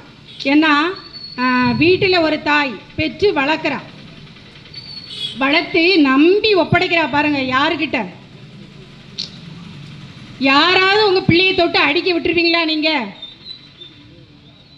உங்கள் சொந்தக்காரங்களாக இருக்கட்டும், உங்களை பெற்ற அம்மா அப்பாவாக கூட இருந்தாலும் கூட ஒரு அடி அடிச்சிட்டாங்கன்னு வச்சுக்கோங்க, உங்கள் பிள்ளை சேட்டை பண்ணும்போது உடனே உங்களுக்கு சுருக்குன்னு கோவம் வந்துடும். நானும் கூட அனுபவப்பட்டு தான் சொல்கிறேன். நான் பெற்ற பிள்ளைய எங்கள் அம்மா அடிச்சிட்டா கூட எனக்கு கோவம் வந்துடும். ஏன் நம்ம அம்மா காரணம் இல்லாமல் அடிச்சிட்டாங்களோ, ஏன் புரிஞ்சிக்க மாட்டாங்களோ அப்படின்னு கூட நான் நினச்சிருக்கேன். ஆனால் ஒரு ஆசிரியரை நம்பி நம்ம 10 மாதம் சுமந்து பெற்ற குழந்தையை ஒப்படைக்கிறோம். அந்த ஒரே ஒரு இடம் போதும் குருவோட மகிமையை சொல்வதற்காக. அடுத்தால ஆசிரியர் படுற கஷ்டங்களை வந்து சார் சொன்னாங்க. நான் வந்து ஒரு 25 வருஷமாக ஆசிரியராக வேலை பார்த்து கொண்டு இருக்கிறேன். சின்ன சின்ன பிள்ளைங்களை வந்து 1ஆம் கிளாஸ்லேருந்து 5ஆம் கிளாஸ் வரைக்கும் எடுக்க டீச்சர் மாதிரி கஷ்டம் எதுவுமே கிடையாது. நிஜமான காலையில் 1 மணி நேரம் என்னன்னா அந்த போலீஸ் ஸ்டேஷன் பிரச்சனை தான். டீச்சர் என் குச்சியை தின்னுட்டான், என் பென்சிலை கடிச்சிட்டான், பென்சிலை உடச்சிட்டான், சிரேட்டை உடச்சிட்டான், இதே பிரச்சனை. இந்த பிரச்சனையை தீர்த்து வைக்க 1 மணி நேரம் ஆகிப்போம். அடே அப்பா, முதல் வகுப்பு எடுக்கிற ஆசிரியர் சேரன் டைரக்டர் வச்சார் பார்த்தீங்களா? முதல் வகுப்பு எடுத்த மல்லியா டீச்சர் ஞாபகம் வருது. ஏன் சொன்னார்? அவர் இவ்வளோ பெரிய டைரக்டராக வந்ததுக்கு காரணம் அங்கே ஒன்னாப்பு மல்லிகா டீச்சர் போட்ட அடிப்படைதான். சரியா? ஒவ்வொருத்தருக்கும் ஒரு பில்டிங் கட்டுறோம், அஸ்திவாரம் போட்டால் தான் அந்த கட்டடம் வந்து உறுதியாக இருக்கும். டீச்சர் கையை பிடிச்சி எழுதி எழுதி சொல்லி கொடுக்கலன்னா நம்மளால் 2 கண்ணு இருந்தாலும் நம்ம குருடாக தான் இருப்போம். ஆசிரியருடைய மதிப்பு சமுதாயத்தில் சம்பளத்தை வச்சு நிர்ணயிக்க பண்ணக்கூடாது. நான் படித்தது இங்கே திருநெல்வேலி தான். நம்ம சொக்கநாதர் ஸ்கூல் பக்கத்தில் எஸ்டிசி பிரான்ச்சில் படித்தேன். 1லேருந்து 5 வரைக்கும். 6, 7 எம்டிடியில் படித்தேன். 8ஆம் கிளாஸு கிருத்துராஜா, 9, 10 சேவியஸ், திருப்பி 11, 12 எம்டிடி. அப்போ நான் இந்த பக்கத்தில் உள்ள எல்லா பள்ளிக்கூடத்துலையும் படிச்சிருக்கோம்னா அந்த ஆசிரியர் பெருமக்கூடிய வளர்ப்புக்காரன். ஒருத்தர் இன்டிமேட்டாக நீங்கள் நினச்சி பாருங்களேன். உங்களோட உள்ளத்துக்கு உங்களுடைய வாழ்க்கைக்கு அடிப்படையாக இருந்தவங்க. ஒரு நல்ல விதத்துலேயும் ஒரு ஆசிரியர் தான் ஒரு மாணவனை பாதிக்க முடியும். அதே மாதிரி ஒரு கெட்ட விதத்துலையும். சாரி, இது வந்து ஏன் சொல்கிறேன் அப்படின்னா, ஒரு நல்ல குரு ஒருத்தருக்கு வாய்க்கலைன்னா அவனுடைய வாழ்க்கை வந்து பாதி பாழாயிரும். நல்ல அம்மா அப்பாவுக்கு பிறக்கலைன்னா எவ்வளோ கஷ்டத்தை ஒரு குழந்தை படுமோ, அதே போல் ஒரு நல்ல குரு ஒருவருக்கு அமையவில்லைன்னா, 1ஆம் டீச்சர் அவங்க வேலையை பார்க்கலன்னா அவன் 2ஆப்பில் போய் எப்படி படிப்பான்? முடியாது. அப்போ ஆசிரியர் வந்து ஒரு தெய்வத்துக்கு சமமானவங்க. ஆனால் இன்றைக்கி ஆசிரியர்களை பற்றி இந்த சபையில் நல்ல அறிஞர் பெருமக்கள் இருக்கீங்க. நான் என்னோட ஹம்பிள் ரெக்வஸ்ட்டாக ஒன்று வைக்கிறேன். டீச்சர் வந்து உங்கள் குழந்தைகளை அடிச்சிட்டாங்கன்னா தயவு செய்து அவங்கள தப்பாக நினைக்காதீங்க. அதுக்காண்டி முரட்டுத்தனமான அடிக்கிற ஆசிரியர்களை நான் ஒருபோதும் ஆதரிக்க மாட்டேன். எப்போதுமே ஆதரிக்க மாட்டேன். இப்போ கவர்மெண்டே என்ன கொண்டு வந்திருக்குன்னா இனிமை கற்றல் கொண்டு வந்திருக்கு. கற்றலில் இனிமை. ஆனா ஒரு சமுதாயம் திருந்துவதற்காக 2 பேர் கையில தான் அடிக்கிற பவரை இந்த சமுதாயம் கொடுத்தது. ஒன்று காவல்துறையிட்ட, இன்னொன்று கல்வித்துறையிட்ட, ஆசிரியர்கள்ட்ட கொடுத்தது. ஆனால் அவங்கள அந்த கடமையை செய்ய விடாம, அதாவது நான் வன்மையாக என்னது மண்டை உடையிற மாதிரி அடிக்கிற ஆசிரியர்லாம் எனக்கு அலர்ஜி. நான் கம்பை தொடவே மாட்டேன். என்னுடைய சரித்திரத்தில் என்னுடைய 25 வருஷ ஆசிரியர் பணி அனுபவத்தில் நான் என் கையால் கம்பை தொட்டதே கிடையாது. ஆனால் குழந்தைகளை அன்பால் தான் அரவணைச்சு கொண்டு போய்கிட்டே இருக்கேன். கையில் கிடைக்கிறத வச்சு அடிச்சிருவீங்களா? ஆனால் கை வச்சு அடிப்பேன். ஆனால் ஒழுக்கம் இல்லைன்னா ஏதாவது அவனை கண்டிக்க வேண்டிய இடத்துல கண்டிக்கிற உரிமையை ஆசிரியருக்கு கொடுங்க. அம்மா அப்பா செய்ய முடியாத கடமையை வந்து கண்டிப்பா இதை நீங்க என்ன செய்யணும்? வீட்டுல திருந்தாதவன், ஊர்ல திருந்தாதவன், நாட்டுல திருந்தாதவன் ஆசிரியர்கிட்ட கட்டாயமா திருந்துவான். அன்பால சொல்ற ஆசிரியருக்கு எல்லாருமே அடிபணியணும். அதனால பெற்றோர்கள் தயவு செய்து உங்கள்ட்ட ஒரு ரிக்வெஸ்ட் தான், யாராவது ஆசிரியர் வந்து இங்க உள்ள எல்லாருக்கும் பிள்ளைகள் படிச்சு முடிச்சிட்டாங்க, இனிமேல் எங்கேயும் படிக்க போறது பேரம்பேத்திகளுக்காண்டி சப்போர்ட் பண்ணி வராங்க சார். பேரம்பேத்தியெல்லாம் யாரும் அடிச்சா கோவப்படாதீங்கன்னு சொல்லுங்க. ஆமா, கொஞ்சம் கோவப்படாதீங்க. நீங்க மாறி மாறி பிள்ளைகள்னா எல்லாரும் யோசிக்காங்க. கேளுங்க, ஒருவேளை கொஞ்சம் சுட்டி பிள்ளைங்க இருக்க தான் செய்யறாங்க. அவங்க தெரியாம ஆசிரியர் அடிச்சிட்டாலோ அவங்கள கண்டிக்கிறதுக்காண்டி திருத்துற வேலையை ஆசிரியர் செய்யணும். ஏமா இன்னைக்கு பொதுவா ஏமா ஒரு நிமிஷம் நான் ஒண்ணு பேசிக்கிட்டு அதாவது என்ன அப்படின்னா, இந்த பயலை யாராவது ஒரு வாத்தியார் அடிச்சிட்டாருன்னா 10 பேர் கோஷம் போட்டு ஒரு 50 பேர் வந்து நின்றுதான். ஒரு வாத்தியாரை ஒருத்தன் கட்டி வச்சு குத்தி க்ளோஸ் பண்ணி போட்டான். இந்த நாட்டில் எவனாவது எதிர்ப்பு தெரிவிச்சிருக்கானா, எந்த சங்கமாவது எதிர்ப்பு ஒருத்தர் இல்லை. அவன் பாட்டு போயிட்டான், போட்டு விட்டு போயிட்டான். அதே போல குருவை மதிச்சு நடக்கிறவங்க வந்து வாழ்க்கையில உயரதான் செஞ்சிருக்காங்க. ஆசிரியர் நல்ல சொல்லி கொடுக்கும்போது கவனிச்ச மாணவர்கள் படிப்பு வரது வராதது வேற விஷயம். எல்லாராலையும் எல்லாத்தையும் படிச்சிட நிச்சயமா முடியவே முடியாது. கற்றது கைமண் அளவுன்னு ஏற்கனவே சொல்லிட்டாங்க. அதனால கல்வி வரது வராதது வேற விஷயம். ஆனா கற்றுக் கொடுக்கிற ஆசிரியரை மதிச்சு நடக்கிற மாணவன், மதிச்சு நடக்கிற மாணவி வாழ்க்கையில கெட்டதா சரித்திரமே கிடையாது. என் வாழ்க்கையை தான் நான் எடுத்துக்கிறேன். நான் படித்த பள்ளிக்கூடத்தில் வந்து கூரை பள்ளிக்கூடம் தான். தரையெல்லாம் எப்படி இருக்குன்னா குண்டு குழியுமா இருக்கும். எனக்கு ஒன்னாப்பு எடுத்த டீச்சர் வந்து அவங்க பேர் சரோஜா டீச்சர், இன்னும் டவுன்ல தான் இருக்காங்க. கண்டிப்பா சார், கண்டிப்பா. நான் அவங்கள பார்க்காம வரவே மாட்டேன். எந்த இடத்துல போனாலும் டவுனுக்கு போனேன்னா சரோஜா டீச்சர் வீட்டுக்கு போய் அவங்கள பார்த்துட்டு வருவேன். இப்போ அவங்களுக்கு ஒரு 80 வயசு கிட்ட ஆயிடுச்சு. அவங்க ஒவ்வொரு நாளும் சொல்லுவாங்க, நான் வந்து காலையில அவங்க டவுன்லேருந்து வேலைக்கு வருவாங்க எங்கள் கிராமத்துக்கு. அப்போ சொல்லுவாங்க, நம்ம பள்ளிக்கூடத்தை யார் பெருக்கி சுத்தமாக வச்சுருக்காங்களோ அவங்க வாழ்க்கையில் நல்ல நிலைமையில இருப்பாங்கன்னு சொல்லுவாங்க. அந்த ஒரு வார்த்தையை மட்டும் டீச்சர் சொன்ன அந்த ஒரு வார்த்தைக்காக காலையில் எங்கள் வீட்டில் என்ன வேலையை பார்ப்பேனோ மாட்டேனோ எனக்கு தெரியாது. ஆனால் ஓடி போய் பள்ளிக்கூடத்தை பெருக்கிடுவேன். பள்ளிக்கூடத்தை பெருக்கி அந்த குப்பையை எடுத்து பள்ளிக்கூடத்தை சுத்தமாக வச்சுருப்பேன். டீச்சர் வந்த உடனே என் தலையில் கை வச்சு நீ நல்லா இருப்ப நல்லா இருப்ப டெய்லி இந்த வார்த்தையை வாங்குறதுக்காண்டி இந்த மாதிரிலாம் இப்போ பள்ளிக்கூடத்தை பிள்ளைய வச்சு தூக்க வச்சா போலீஸ் ஸ்டேஷனில் தான் இருக்கணும். அதைத்தான் சொல்ல வந்தேன். ஒரு ஆசிரியர் நல்ல வழி காட்டுனாங்கன்னா பரவாயில்ல. முந்தி காலத்துலலாம் குரு சேவை செஞ்சு தான் கல்வியே நடந்தது. ஏம்மா, பழைய காலத்தில் குரு வீட்டில் இருந்து குருவுக்கு துணிலாம் துவைச்சி போட்டு அவர் வீட்டில் சாப்பிட்டு அவருக்கு பணிவிடை செஞ்சு அவர் வாய்ப்பு கிடைக்கும்போது சொல்லிக் கொடுப்பார். கண்டிப்பா. அதனால குருவுக்கு பணிவிடை பண்றதுனால உங்க குழந்தைகளை நாங்க வந்து வேலைக்காரங்களா நடத்துறோங்கிற மனப்பான்மையை தயவு செய்து விட்டுறணும். அது ஒரு வாழ்க்கை பாடம். எல்லாமே கற்றுக் கொடுக்க முடியாது உங்களால. நான் வந்து என்னுடைய மகளை வந்து சாரதா கல்லூரியில் படிக்க வச்சோம். அப்போ அவங்க முதல் போட்ட கண்டிஷன் என்னன்னா, இந்த வேலைகள் எல்லாம் பிள்ளைங்க தான் செய்யணும். இஷ்டம் இருந்தால் இந்த பள்ளிக்கூடத்தில் சேருங்க, இந்த கல்லூரியில் சேருங்க, இல்லைன்னா வேண்டாம்னு சொன்னாங்க. நாங்கள் மகிழ்ச்சியோட கையெழுத்து போட்டு கொடுத்து என் மகளை சேர்த்து. அற்புதமான கல்லூரி சாரதா கல்லூரி வளாகத்தை போய் பாருங்க. ஒரு குப்பை தூசி எந்த இடத்துலயாவது இருக்க முடியாது. அங்க யாரும் வேலைக்கு இல்ல. சாரதா காலேஜுக்கு எடுத்துக்காட்டு வேற யாருமே, கிருத்திகா கணேஷ். ஏன்னா இன்னைக்கு வந்து தமிழ்நாட்டில் இவ்வளவு புகழோடு இருக்காங்கன்னா அதுக்கு சாரதா கல்லூரிக்காரன் ஒரு மாணவனுடைய சங்கரன் சாமியை தெரியுதோ தெரியலையோ, கிருத்திகா கணேசன் நிறைய பேருக்கு தெரியும். ஒரு மனிதனுடைய வாழ்க்கையில முக்கிய திருப்பம் ஆசிரியரால வரும், கண்டிப்பா வரும். நல்ல ஆசிரியர் ஒரு மாணவனுக்கு ஒரு கை விளக்கு போல ஒரு குருநாதர், நல்ல குருநாதர் ஒருத்தருக்கு அமையணும்னா அதுக்கு கூட பூர்வ ஜென்ம புண்ணியம் வேணும். அந்த மாதிரி குருவோட மகிமையை ஒரு நாள்ல சொல்லு. அதுவும் சார் வந்து 3 நிமிஷம் சொல்லிட்டாங்க. ஆமா, நான் என்னைக்கும் ஆகணும்னா நீங்க முடிச்சிரணும். ஆமா, அப்படிதான் நம்ம ரெண்டு பேருக்கு கண்டிஷன்.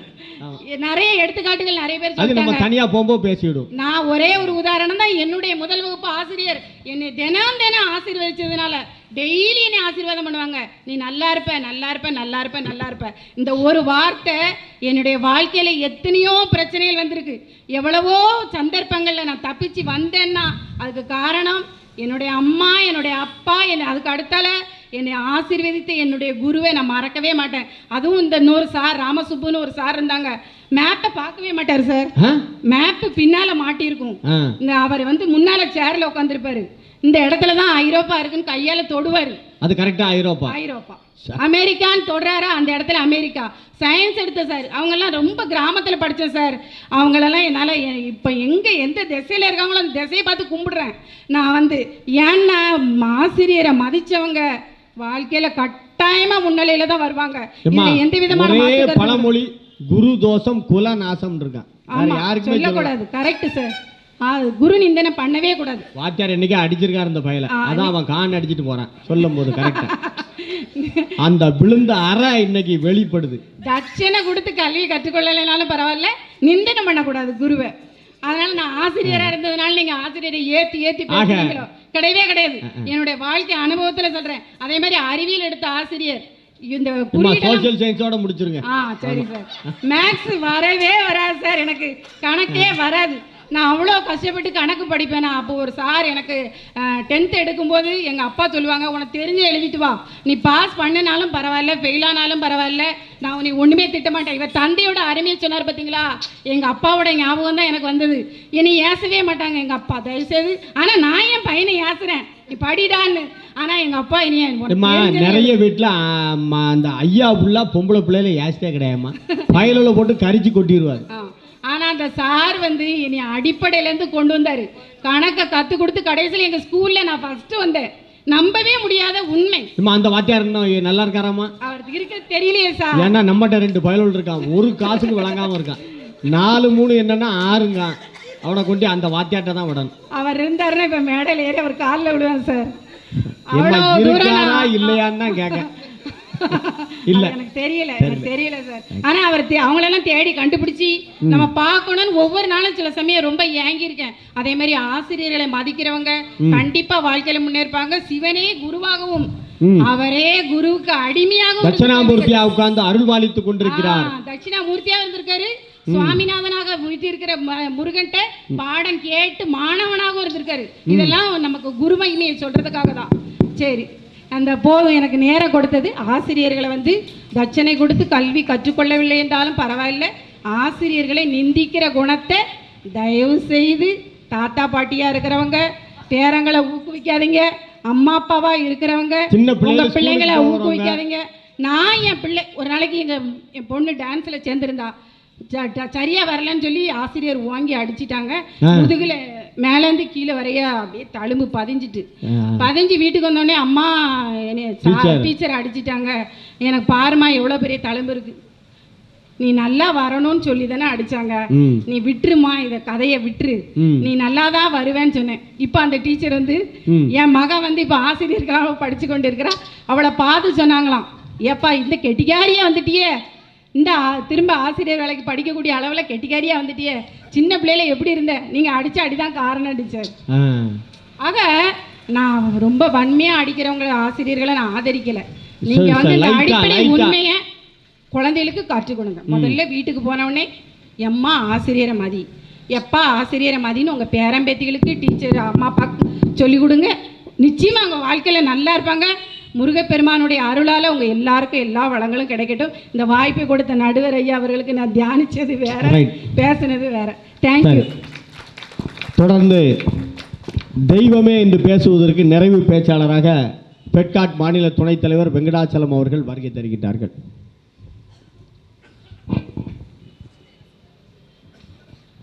அனைவருக்கும் வணக்கம். ஒரு அருமையான பட்டிமன்றம், அதாவது நல்ல கருத்துக்களை நகைச்சுவையோடு நம்மலாம் கேட்டுக்கிட்டு இருந்தோம். மணி கிட்டத்தட்ட 10 மணி ஆக போகுது, 10 ஆக 5 நிமிஷம் தான் இருக்குது. இருந்தாலும் இவ்வளவு நேரம் பொறுமையாக இருந்து நீங்கள் கேட்டுக்கொண்டிருக்கிறீர்கள் என்றால் உண்மையிலேயே இந்த நிகழ்ச்சியின் மேல் உங்களுக்குள்ள ஈடுபாடு, பக்தி, அன்பை நான் பெரிதாக கருதுகிறேன். எல்லாரும் பேசினாங்க, என்னுடைய அணியைச் சேர்ந்த சகோதரி அழகாக சொன்னாங்க, மாதாவாக இருக்கலாம், பிதாவாக இருக்கலாம், குருவாக இருக்கலாம், ஆனால் உங்களை உருவாக்குவது யார், உருவாக்கியது யார், இந்த வாய்ப்புகளை கொடுத்தது யார், இந்த அளவுக்கு இந்த உயர்த்தியது யார், அந்த இறைவன் தான். கடவுள் நினைச்சாதாங்க எதுவும் நடக்கும். கடவுளாக இருந்தால் தான் ஒரு தாயாக முடியும், கடவுள் நினைச்சாதான் ஒருத்தன் தகப்பனாக முடியும், கடவுள் நினைச்சாதான் ஒருத்தன் குருவாக முடியும். இறைவன் எண்ணவில்லை என்றால், இறைவன் அருள் இல்லை என்றால் நிச்சயமாக யாராகவும் ஆக முடியாது. இது உண்மை.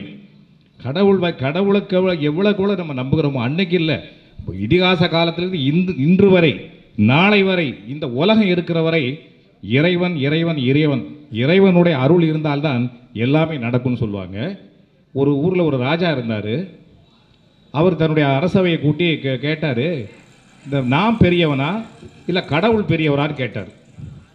உடனே மந்திரிகள்லாம் எல்லாம் யோசிச்சாங்க, என்னடா இவர் இப்படி கேட்குறாரு, ராஜாவுக்கு எதிராக சொன்னாலும் தப்பு, தப்பாக சொன்னாலும் சரியாக இருக்கேன்னு சொல்லிட்டு ரொம்ப தைரியமாக ஒரு மந்திரி எடுத்து சொன்னார், ஐயா நீங்கள் தான் பெரியவர் அப்படின்னு சொன்னார். ராஜா தான் பெரியவர் அப்படின்னாரு. எப்படி அப்படின்னு கேட்டார் ராஜா. அதுக்கு அவர் மந்திரி சொன்னார், உங்களுக்கு ஒருவர் பிடிக்கவில்லை என்றால் நீங்கள் அவனை நாடு கடத்தி விடலாம், உங்களுக்கு ஒருவனை பிடிக்கவில்லை என்றால் அவனை நாடு கடத்தி விடலாம், ஆனால் இறைவனால் அது முடியாது. ஏன்னா இறைவனுடைய படைப்பு எல்லாமே அவனுடைய ஊர் தான், இந்த உலகமே அவருடைய, அவர் எங்கே அவனை கடத்த முடியும்? ஆக இறைவனால் முடியாததை உங்களால் முடியும் என்று அந்த மந்திரி சொல்லி ராஜா தான் பெரியவர்னு சொன்னான். அதுக்கு ராஜா அழகாக பதில் சொன்னார், தவறு மந்திரியாரே, நீங்கள் சொல்வது தவறு. நான் எனக்கு பிடிக்கவில்லை என்று ஒருவனை நாடு கடத்தினால் அவன் எங்காவது ஒரு இடத்தில் உயிரோடு இருப்பான். ஆனால் இறைவனுடைய கோபத்திற்கு ஆளாகிய ஒருத்தர் இறைவன் வெளியே அனுப்பினால் அவன் இறந்து விடுவான். இந்த உலகத்தில் எந்த உலகத்தில் இருக்க மாட்டான், வேறு உலகத்துக்கு சென்று விடுவான். ஆக என்னை விட இறைவன் தான் பெரியவன் என்று சொன்னார். ஆக இறைவனுக்கு நிகராக எதுவுமே பேசுறதுல அர்த்தமே இல்லை. நீங்கள் மாதா பிதா குரு எல்லாம் இருக்கலாம், ஆனால் உங்களை உருவாக்கி நீங்கள் கொண்டு வந்தது யாருங்க? அந்த வாய்ப்பை கொடுத்தது யாரு? இறைவன் தான். நாம் இன்னைக்கு எவ்வளோக்குள்ள இறைவன் பக்தி கொடுக்குமோ, கடவுள் மேல் பக்தி செலுத்துகிறோமோ, அந்த பக்தி தான் நம்ம இந்த அளவுக்கு உயர்த்துகிறது. இந்த அளவுக்கு நம்மளாம் நல்லா இருக்கோம்னா அது காரணம் இறைவன் தான். ஒரு ஊரில் ஒருத்தன் போய்கிட்டு இருந்தான், திருவழியாக போய்கிட்டு இருந்தான். அவனுக்கு கொஞ்சம் நிறைய சப்புகள்லாம் பண்ணக்கூடியவன். அவனுக்கு வெத்தலை போடுற பழக்கம் உண்டு. வெத்தலை போட்டுட்டு ஒரு கடையில் ஒரு 2 ரூபாய்க்கு வெத்தலை வாங்கினா, கொஞ்சம் சுண்ணாம்பு வாங்கினா, வெத்தலையை போட்டுட்டு அப்படியே போய்கிட்டே இருந்தான். போய்கிட்டு இருக்கும்போது கையில் கொஞ்சம் மூல சுண்ணாம்பு இருந்தது. போகும்போது ஒரு செவரில் தடவிட்டு அவன் பாட்டில் போயிட்டான். இது நடந்து பல வருஷங்க ஆகி அவன் இறந்து போயிட்டான். மேலே போயாச்சு, மேலே எமன் கிட்ட போட்டு நிற்க வச்சாச்சு. நின்று வந்தோடனே இவன் நிறைய தப்பு பண்ணான், அந்த தப்பு பண்ண இந்த தப்பு பண்ணா, இவனுக்கு நரகம் தான் கொடுக்கணும்னு சொல்லி நான் சித்திரபுத்திரனுடைய அசிஸ்டண்ட்டு சொல்கிறாரு. உடனே சித்திரபுத்திரன் அந்த லெட்ஜரை பார்த்துட்டு சொல்கிறாரு, இல்லை இவன் சொர்க்கத்துக்கு போக வேண்டும் என்றார். என்னடா இவ்வளோ அநியாயம் செய்திருக்கான், இவன் ஏன் சொர்க்கத்துக்கு எப்படி போகிறது அப்படின்னு கேட்கும்போது சொல்கிறாரு, இவன் உளவார பணி செய்திருக்கிறான். சிவன் கோயில் ஒரு உளவார பணி செய்திருக்கிறான்றாங்க. என்ன உளவார பணின்னு கேட்டால், அவன் கையில் இருக்கிற கொஞ்சம் மூல சுண்ணாம்பை அந்த செவுத்தில் தடவிட்டு போனாம்ல, அது கோயில் மதில் சுவர். அந்த மதில் சுவர் ஒரு சின்ன ஓட்டை இருந்திருக்கு, எறும்பு போகிற மாதிரி ஒரு ஓட்டை இருந்திருக்கு. அந்த ஓட்டையும் என்னுடைய கையில் சுண்ணாம்பு வச்சு அடைச்சிருக்கான். அடைச்சதுனால் அந்த ஒரு புண்ணியம், அந்த ஒரு உளவார பணி இன்றைக்கு இறைவனிடம் கொண்டு சேர்த்திருக்கிறது என்றால் அதுக்கு இறைவனுடைய கருணை தான் காரணம். இப்படி பார்த்தீங்கன்னா நிறைய விஷயங்கள் சொல்லிக்கிட்டே போகலாம். ஊரில் ஒருத்தர் இருந்தார், அவர் பெரிய பணக்காரர் ஊரில். ஆனால் அவர் தான தர்மமே எதுவுமே செய்ய மாட்டார். ஒரு அமைப்பு ஒன்று வச்சுருக்காங்க, ஒரு சங்கம் மாதிரி ஒரு அமைப்பு. யார் யார் இந்த ஊரில் எவ்வளோ தர்மம் செய்திருக்காங்க, நல்ல காரியம் பண்ணியிருக்காங்கன்னு அதிலேருந்து ஒருத்தர் போகிறாரு. ஐயா பெரியவரே, நீங்கள் பெரிய பணக்காரர், நிறைய வசதி இருக்குது, ஆனால் நீங்கள் இது வரைக்கும் ஒரு பைசா கூட தான தர்மம் பண்ணலையே, ஏதாவது இந்த ஆசிரமங்களுக்கு நல்ல இதுக்கெல்லாம் பண்ணலாமே அப்படின்னாரு. உடனே அதுக்கு அந்த பெரியவர் சொன்னார், பணக்காரர் சொன்னார், என்னுடைய தாய் பல வருஷங்களாக உடல்நிலை சரியில்லாமல் பெட்டில் படுத்திருக்காங்க. அவங்க வருமானமே போகாத அளவுக்கு பல வருஷம் லட்சக்கணக்காக செலவழித்து படுத்திருக்காங்க அப்படின்னு அவர் சொன்னார். அப்படியா, ஐயோ தெரியாதுன்னு சொல்லிட்டு ரொம்ப வருத்தப்பட்டார். நான் கேட்ட தப்பு தானோன்னு அவருக்கு யோசனிச்சார். அடுத்தாக்களை சொன்னார், என்னுடைய சகோதரருக்கு 2 கண்ணும் தெரியாது, ஆனால் இன்னும் சக்கர நாட்களில் உட்காந்துக்கிட்டு தான் அவர் போய்கிட்டு இருக்கார், ரொம்ப கஷ்டப்பட்டுட்டு இருக்கார், சாப்பாட்டு கூட கவலை, ரொம்ப கஷ்டப்பட்டுட்டு இருக்கிறாரு அப்படின்னு சொன்னார். ஐயோ நான் கேட்டு தப்பு தான் போல இருக்கு பெரியவரே அப்படின்னு ஆரம்பிக்காரு. 3ஆவது சொல்கிறாரு, என்னுடைய தங்கச்சி கல்யாணம் ஆகி 3 வருஷம்தான் ஆகுது, 2 குழந்தைகளோட கணவர் இறந்து போயிட்டாரு, என் தங்கச்சி நீங்கள் சாப்பாட்டு கூட வழி இல்லாமல் ரொம்ப கஷ்டப்பட்டுட்டு இருக்காரு அப்படின்னு சொன்னார். உடனே இந்த உதவி கேட்டவருக்கு சொன்னார், ஐயோ நான் தெரியாமல் உங்கள்கிட்ட கேட்டுட்ட போல இருக்குன்னு சொன்னோடனே இந்த பெரியவர் சொன்னாரா, இதை மாதிரி எனக்கு தெரிஞ்ச இந்த என்னுடைய உறவுக்காரர்களுக்கே நான் 10 பைசா கொடுக்க மாட்டேன்னு, ஒன்றும் தெரியாது, வேறு யாருக்கும் நான் எப்படியா ரூபா கொடுப்பேன், டொனேஷன் கொடுப்பேன் அப்படின்னாராம். இப்படியெல்லாம் பேசுகிற இருக்கிறார். ஒரு 3 மாதம் கழிச்சுது. 3 மாதம் கழித்து பார்த்தீங்கன்னா அந்த பெரியவருக்கு உடல்நிலை சரியில்லாமல் போச்சு. உடல்நிலை சரியில்லாமல் ஆஸ்பத்திரியில் சேர்க்கப்பட்டார். இருந்த சொத்தெல்லாம் அழிஞ்சுது. அவருக்கு உதவுவதற்கு தான் இந்த அதே ஆசிரமத்திலிருந்து உள்ள ஆட்கள் தான் போய் நின்னாங்க. இதுவும் இறைவனுடைய திருவிளையாடல் தான். இன்றைக்கி நம்ம நல்லா இருக்கிறதுக்கும் காரணம் இறைவனுடைய அருள் தான். வேறு தவறாக நம்ம கஷ்டப்படுறோம்னா அதற்கும் இறைவனுடைய அருள் தான். அது அன்னைக்கு இல்லை, இதிகாச காலத்திலேருந்து பார்த்தீங்கன்னா ஸ்ரீ ராமபிரானே 14 வருஷம் கஷ்டப்பட்டார். குருஷேத்திர போர் 18 நாள் நடந்தது. அதாவது தர்ம சகோதரர்கள்லாம் கஷ்டப்பட்டாங்க. ஆனால் இறைவனுடைய கணக்கு ஏதாவது யார் யார் எப்போ கஷ்டப்படணுமோ அதை படணும். ஆனால் அதன் பிறகு அதற்கு ஒரு நல்ல வழி கிடைக்கும். ஆக இறைவனை நிந்தித்தலோ, இறைவனை எதிராக பேசுவதோ, இறை வழிபாடை குறை சொல்வதோ இருந்தால் அது நிச்சயமாக இதுவரை நாம் செய்திருந்தால் தயவுசெய்து அந்த கருத்தை மாற்றிக்கொண்டு மாதாவாக இருந்தாலும் சரி, பிதாவாக இருந்தாலும் சரி, குருவாக இருந்தாலும் சரி, இதையெல்லாம் உருவாக்கி அளிப்பது இறைவன். இறைவன் இறைவன் அன்று முதல் இன்று வரை என்றுமே இறைவனுடைய பெருமைதான், இறைவனுடைய மகிமைதான் சிறந்தது என்று கூறி வாய்ப்பளித்ததற்கு நன்றி கூறி விடைபெறுகிறேன். நன்றி, வணக்கம். பணியாளர்களை இந்த நேரத்திலே பாராட்டி இந்த நிகழ்ச்சியினுடைய உபயதாரர்கள் நம்முடைய டாக்டர் ஆசுகவி நவநீத கிருஷ்ணன் அவர்கள், நம்முடைய ஆசுகவி அக்குபஞ்சர் சென்டர் அதனுடைய பொறுப்பாளர் அவர்களுக்கும், நம்முடைய சிவானி பியூட்டி கிளினிக்கினுடைய அதிபர் ஜெயசீலா திருநீலகண்டன் அவர்களும் இந்த நிகழ்ச்சியிலே கலந்து கொண்டு பெருமை சேர்த்து பேசியிருக்கின்ற அறிஞர் பெருமக்களையும் வருகையால் பெருமை சேர்க்கின்ற பெரியோர்களையும் மீண்டும் ஒரு முறை வணங்கி சுருக்கமான என்னுடைய தீர்ப்பினை வழங்குவதற்காக வருகை தருகின்றேன். பொதுவாக மாதாவை பற்றி பேசுனாங்க, பிதா குரு தெய்வம். மாதாவை பற்றி பேசுகிறாங்க, மாதாட்ட குறையே கண்டுபிடிக்க முடியாது. ஏன்னா தாய் எல்லா வீட்டுக்கும் இறைவன் வர முடியாது என்பதனால்தான் தாயை படைத்திருக்கிறார். கமலினின்னு ஒரு தாய் இருந்தால், அந்த தாய் நிறை மாத கர்ப்பம், குழந்தை பிறக்கணும். குழந்தை பிறக்கும்போது ஒரு அந்த அரசாங்க ஜோதிடர் சொல்கிறாரு, இந்த குழந்தை இப்போது பிறந்தால் சர்வாதிகாரியாக இருப்பான், ஒரு நாளிகை கழித்து பிறந்தால் அவன் எத்தனையோ சிவாலயங்களை கட்டுவான்னு சொன்னோன்னே அந்த ராஜ மாதா என்னைக்குதா கட்டளையிடுதா, என்னுடைய 2 கால்களையும் தலைகளாக கட்டி தொங்க விடுங்கள்னா தலைகளாக கட்டி தொங்க விட்டாச்சு. ஒரு நாளிகை கழித்த பிறகு கீழே இறக்குதாங்க, குழந்தை பிறகு அந்த குழந்தையினுடைய கண்கள் தலைகளாக கட்டி தொங்க விட்டதுனால கண்களில் ரத்தம் ஏறி விட்டது, கண்கள் சிவப்பாக இருக்கிறது. உடனே தாய் பார்க்கா, கமலினி என்னுடைய செங்கனானா செம்மையான கண்களை உடையவனா என்று சொன்னால் அந்த தாய் இல்லை. ஆனால் அந்த குழந்தை வளர்ந்து செங்கனான் என்ற பெயரோடு 64 சிவாலயங்களை கட்டினான் என்று சொன்னால் தன் உயிர் போனாலும் பரவாயில்லை, இந்த உலகத்திலே தெய்வ காரியங்கள் நடைபெற வேண்டும் என்று தன் உயிரையே ஒரு தாய் கொடுத்திருக்கிறாள் என்று சொன்னால் அதுதான் தாயினுடைய மகிமை. அதே போல தந்தையை பற்றி சொன்னாங்க. தசரத மகாராஜா ராமபெருமான் 14 ஆண்டு காட்டுக்கு போக வேண்டும் என்று சொன்ன உடனே 2 வரத்தை கொடுத்த உடனே உலகத்திலே முதலாக ஹார்ட் அட்டாக் வந்த ஒரே மனிதன் தசரதன் தான். நெஞ்சை பிடிச்சார், விழுந்துட்டார். அப்போ ஹார்ட் அட்டாக்னு தெரியாது, இசிஜிலாம் எடுத்து பார்க்க முடியாது. அப்போவே ஹார்ட் அட்டாக் இருந்திருக்கு. ஆகவே அந்த தந்தையினுடைய பாசம் அன்றைக்கு தெரிந்தது. மகன் இவ்வளவு கஷ்டப்பட போகிறான்னு நினைச்ச மாத்திரத்தில் இறந்தார்னா தாய், அந்த தந்தையினுடைய சிறப்பு நமக்கு புரிகிறது. தாயை விட தந்தை எவ்வளவு, ஆனால் தந்தைகிட்ட பிரியத்தை வெளியே காமிக்க தெரியாது. அம்மா பிரியத்தை வெளியே காமிச்சிருவா, டப்புன்னு அந்த பிள்ளை மேலே பாசமாக இருப்பான். ஆனால் தந்தை அந்த பாசத்தை வெளியே காமிக்க தெரியாதவர், உழைச்சி ஓடா தெய்வார். ஆனால் அந்த பையன் கூட இருக்குது யாருன்னா அம்மா. அவன் பையன்கிட்ட பேசிக்கிட்டே இருக்கனால அம்மா தான் எல்லாம் அப்படின்னு அவன் நினைக்கிறான். ஆனால் ஓடாய் தேஞ்சி குலைந்து அந்த குடும்பத்திற்காக இரவு பகல், இன்னைக்கு ஃபாரின்லாம் போய் நிறைய பேர் கஷ்டப்படுதான்னா அங்கே எவ்வளவு கஷ்டப்படுறான் நமக்கெல்லாம் தெரியாது. ஆனால் அவ்வளோ பணத்தை அனுப்புகிறான். இவன் அம்மா அங்கே வச்சு அவளும் டெபாசிட் பண்ணி அவளும் பையனும் சந்தோஷமாக இருக்கான், அவன் அங்கே கடந்து கஷ்டப்படுதான். இப்படி தந்தைமார்கள் எவ்வளவு கஷ்டப்படுறாங்கன்னு தெரியும். ஆனால் எல்லாத்த விட குரு, ஏன்னா குருவை மாதிரி கஷ்டம் யாரும் பார்க்க முடியாது. ஏன்னா ஒரு மனிதன் உயர்ந்து வருகிறான்னா அதற்கு அடிப்படை குரு தான். அந்த குரு இல்லா வித்தை பாழ்றான். குரு பார்த்தேன்னா அவருக்கு எல்லா விதமான கருத்துக்களையும் சொல்லி அவன் சிறப்பான முறையில் வாழ்வதற்கு வழிகாட்டுகிற பெருமை யாருக்குன்னா குருவுக்கு உண்டு. ஆனால் எல்லாத்துக்கும் மேலே யாருன்னா அதுதான் படிநிலையில் முதல் படி மாதா, 2வது படி பிதா, 3வது படி குரு. இந்த குரு யாரை காமிக்கிறார்னா தெய்வத்தை காமிக்கிறார். ஏன்னா கடவுள் எப்படிப்பட்டவன், எடுத்துக்காட்டு நம்ம பக்கத்தில் உள்ள கோயிலே சொல்லலாம். நெல்வேலிநாதர் நெல்லுக்கு வேலியாக இருந்து காப்பாற்றியிருக்கார். ஒன்று, சிவசைலத்தில் எப்போது என்ன செய்வார்னா பூசாரி ஆய்குடி மன்னர் அங்கே பூஜை பண்ண வருவார். பூஜை முடிஞ்சோன்னா அந்த மாலையை அவருக்கு போடுவார். அன்னைக்கு மழை பெஞ்சிருக்கு, ராஜா வரல. டப்புன்னு கோயிலை அடைச்ச பூசாரி பக்கத்தில் உள்ள கணிகையிட்ட மாலையை கொடுத்துட்டு கிளம்பிட்டார். கொஞ்சம் தூரம் போயிட்டுருக்காரு, தீப்பந்தம் தெரியுது. ஏன் ராஜா வாராருன்னு நினச்சி திருப்பி கோயிலை திறந்து அந்த கணிகையிட்ட கொடுத்த மாலையை வாங்கி சிவலிங்கத்துக்கு போட்டுட்டு நின்றுட்டார். ராஜா வந்தார், பூஜை முடிஞ்சிச்சு. சிவலிங்கத்துக்கு போட்ட மாலையை ராஜாவுக்கு கொடுத்தாச்சு. ராஜாவுக்கு மாலை போட்டோன்னா ராஜா பார்க்காரு, மாலையில் ஒரு முடி. உடனே ராஜா கேட்காரு பூசார்ட்ட, ஓ மாலையில் முடி இருக்கேன்னா. ஆமாம் சிவலிங்கத்துக்கு முடி இருக்குன்ட்டார். எவன் போய் பார்க்க போகிறான், டப்புன்னு அடிச்சிட்டாரு.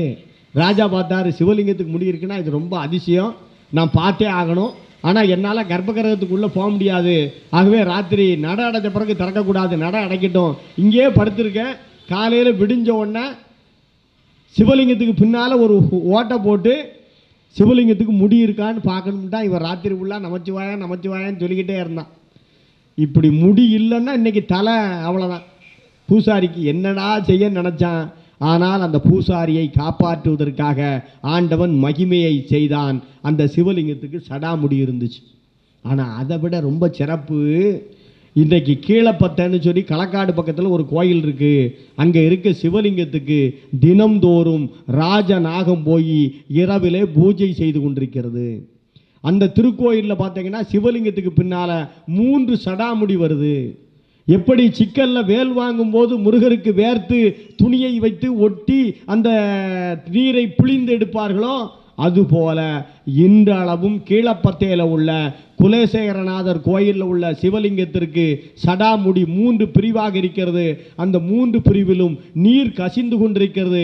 அங்கே உள்ள சிவாச்சாரியார் அதை தொட்டு பார்த்து அந்த ஈரப்பதத்தை இன்றும் உணர்ந்து கொண்டிருக்கிறார் என்று சொன்னால், இப்போதும் எந்த நேரத்திலும் செல்கிற பக்தர்களுக்கெல்லாம் கேட்கிற வரங்களை வாரி வழங்குகிற அருள் கீழப்பத்தையில் உள்ள குலசேகரநாதருக்கு இருக்கிறது என்று சொன்னால் அதுதான் பெருமை, அதுதான் மகிமை.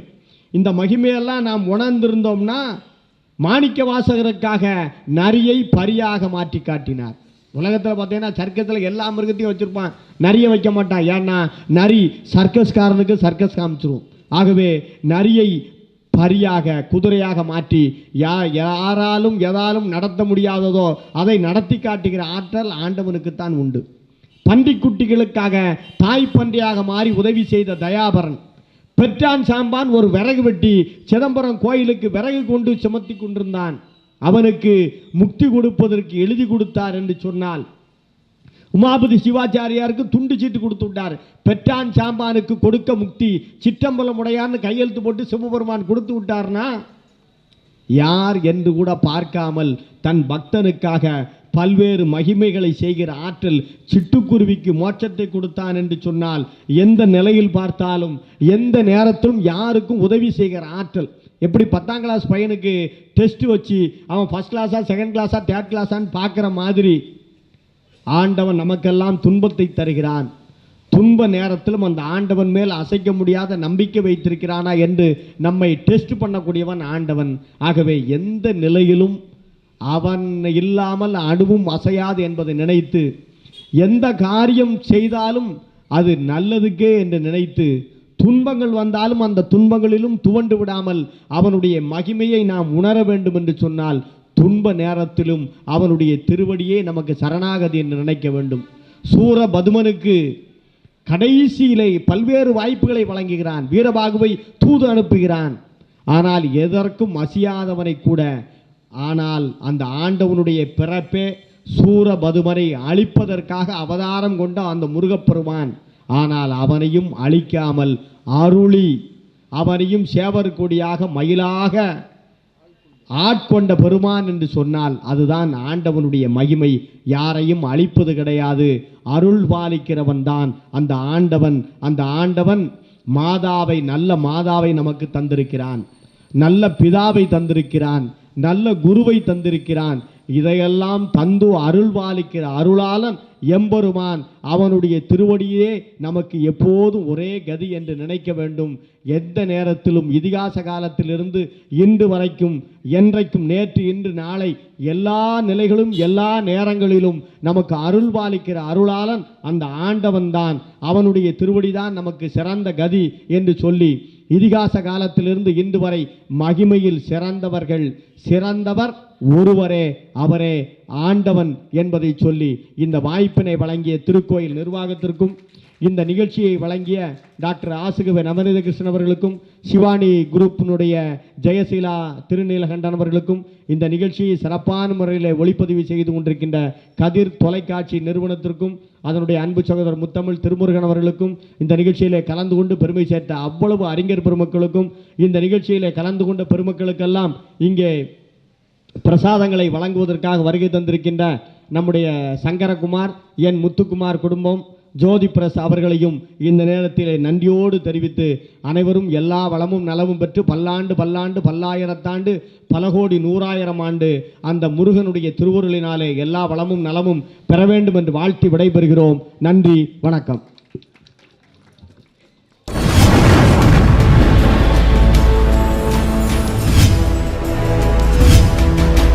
நீங்கள் பார்த்துக் கொண்டிருப்பது உங்கள் கதிர் டிவி.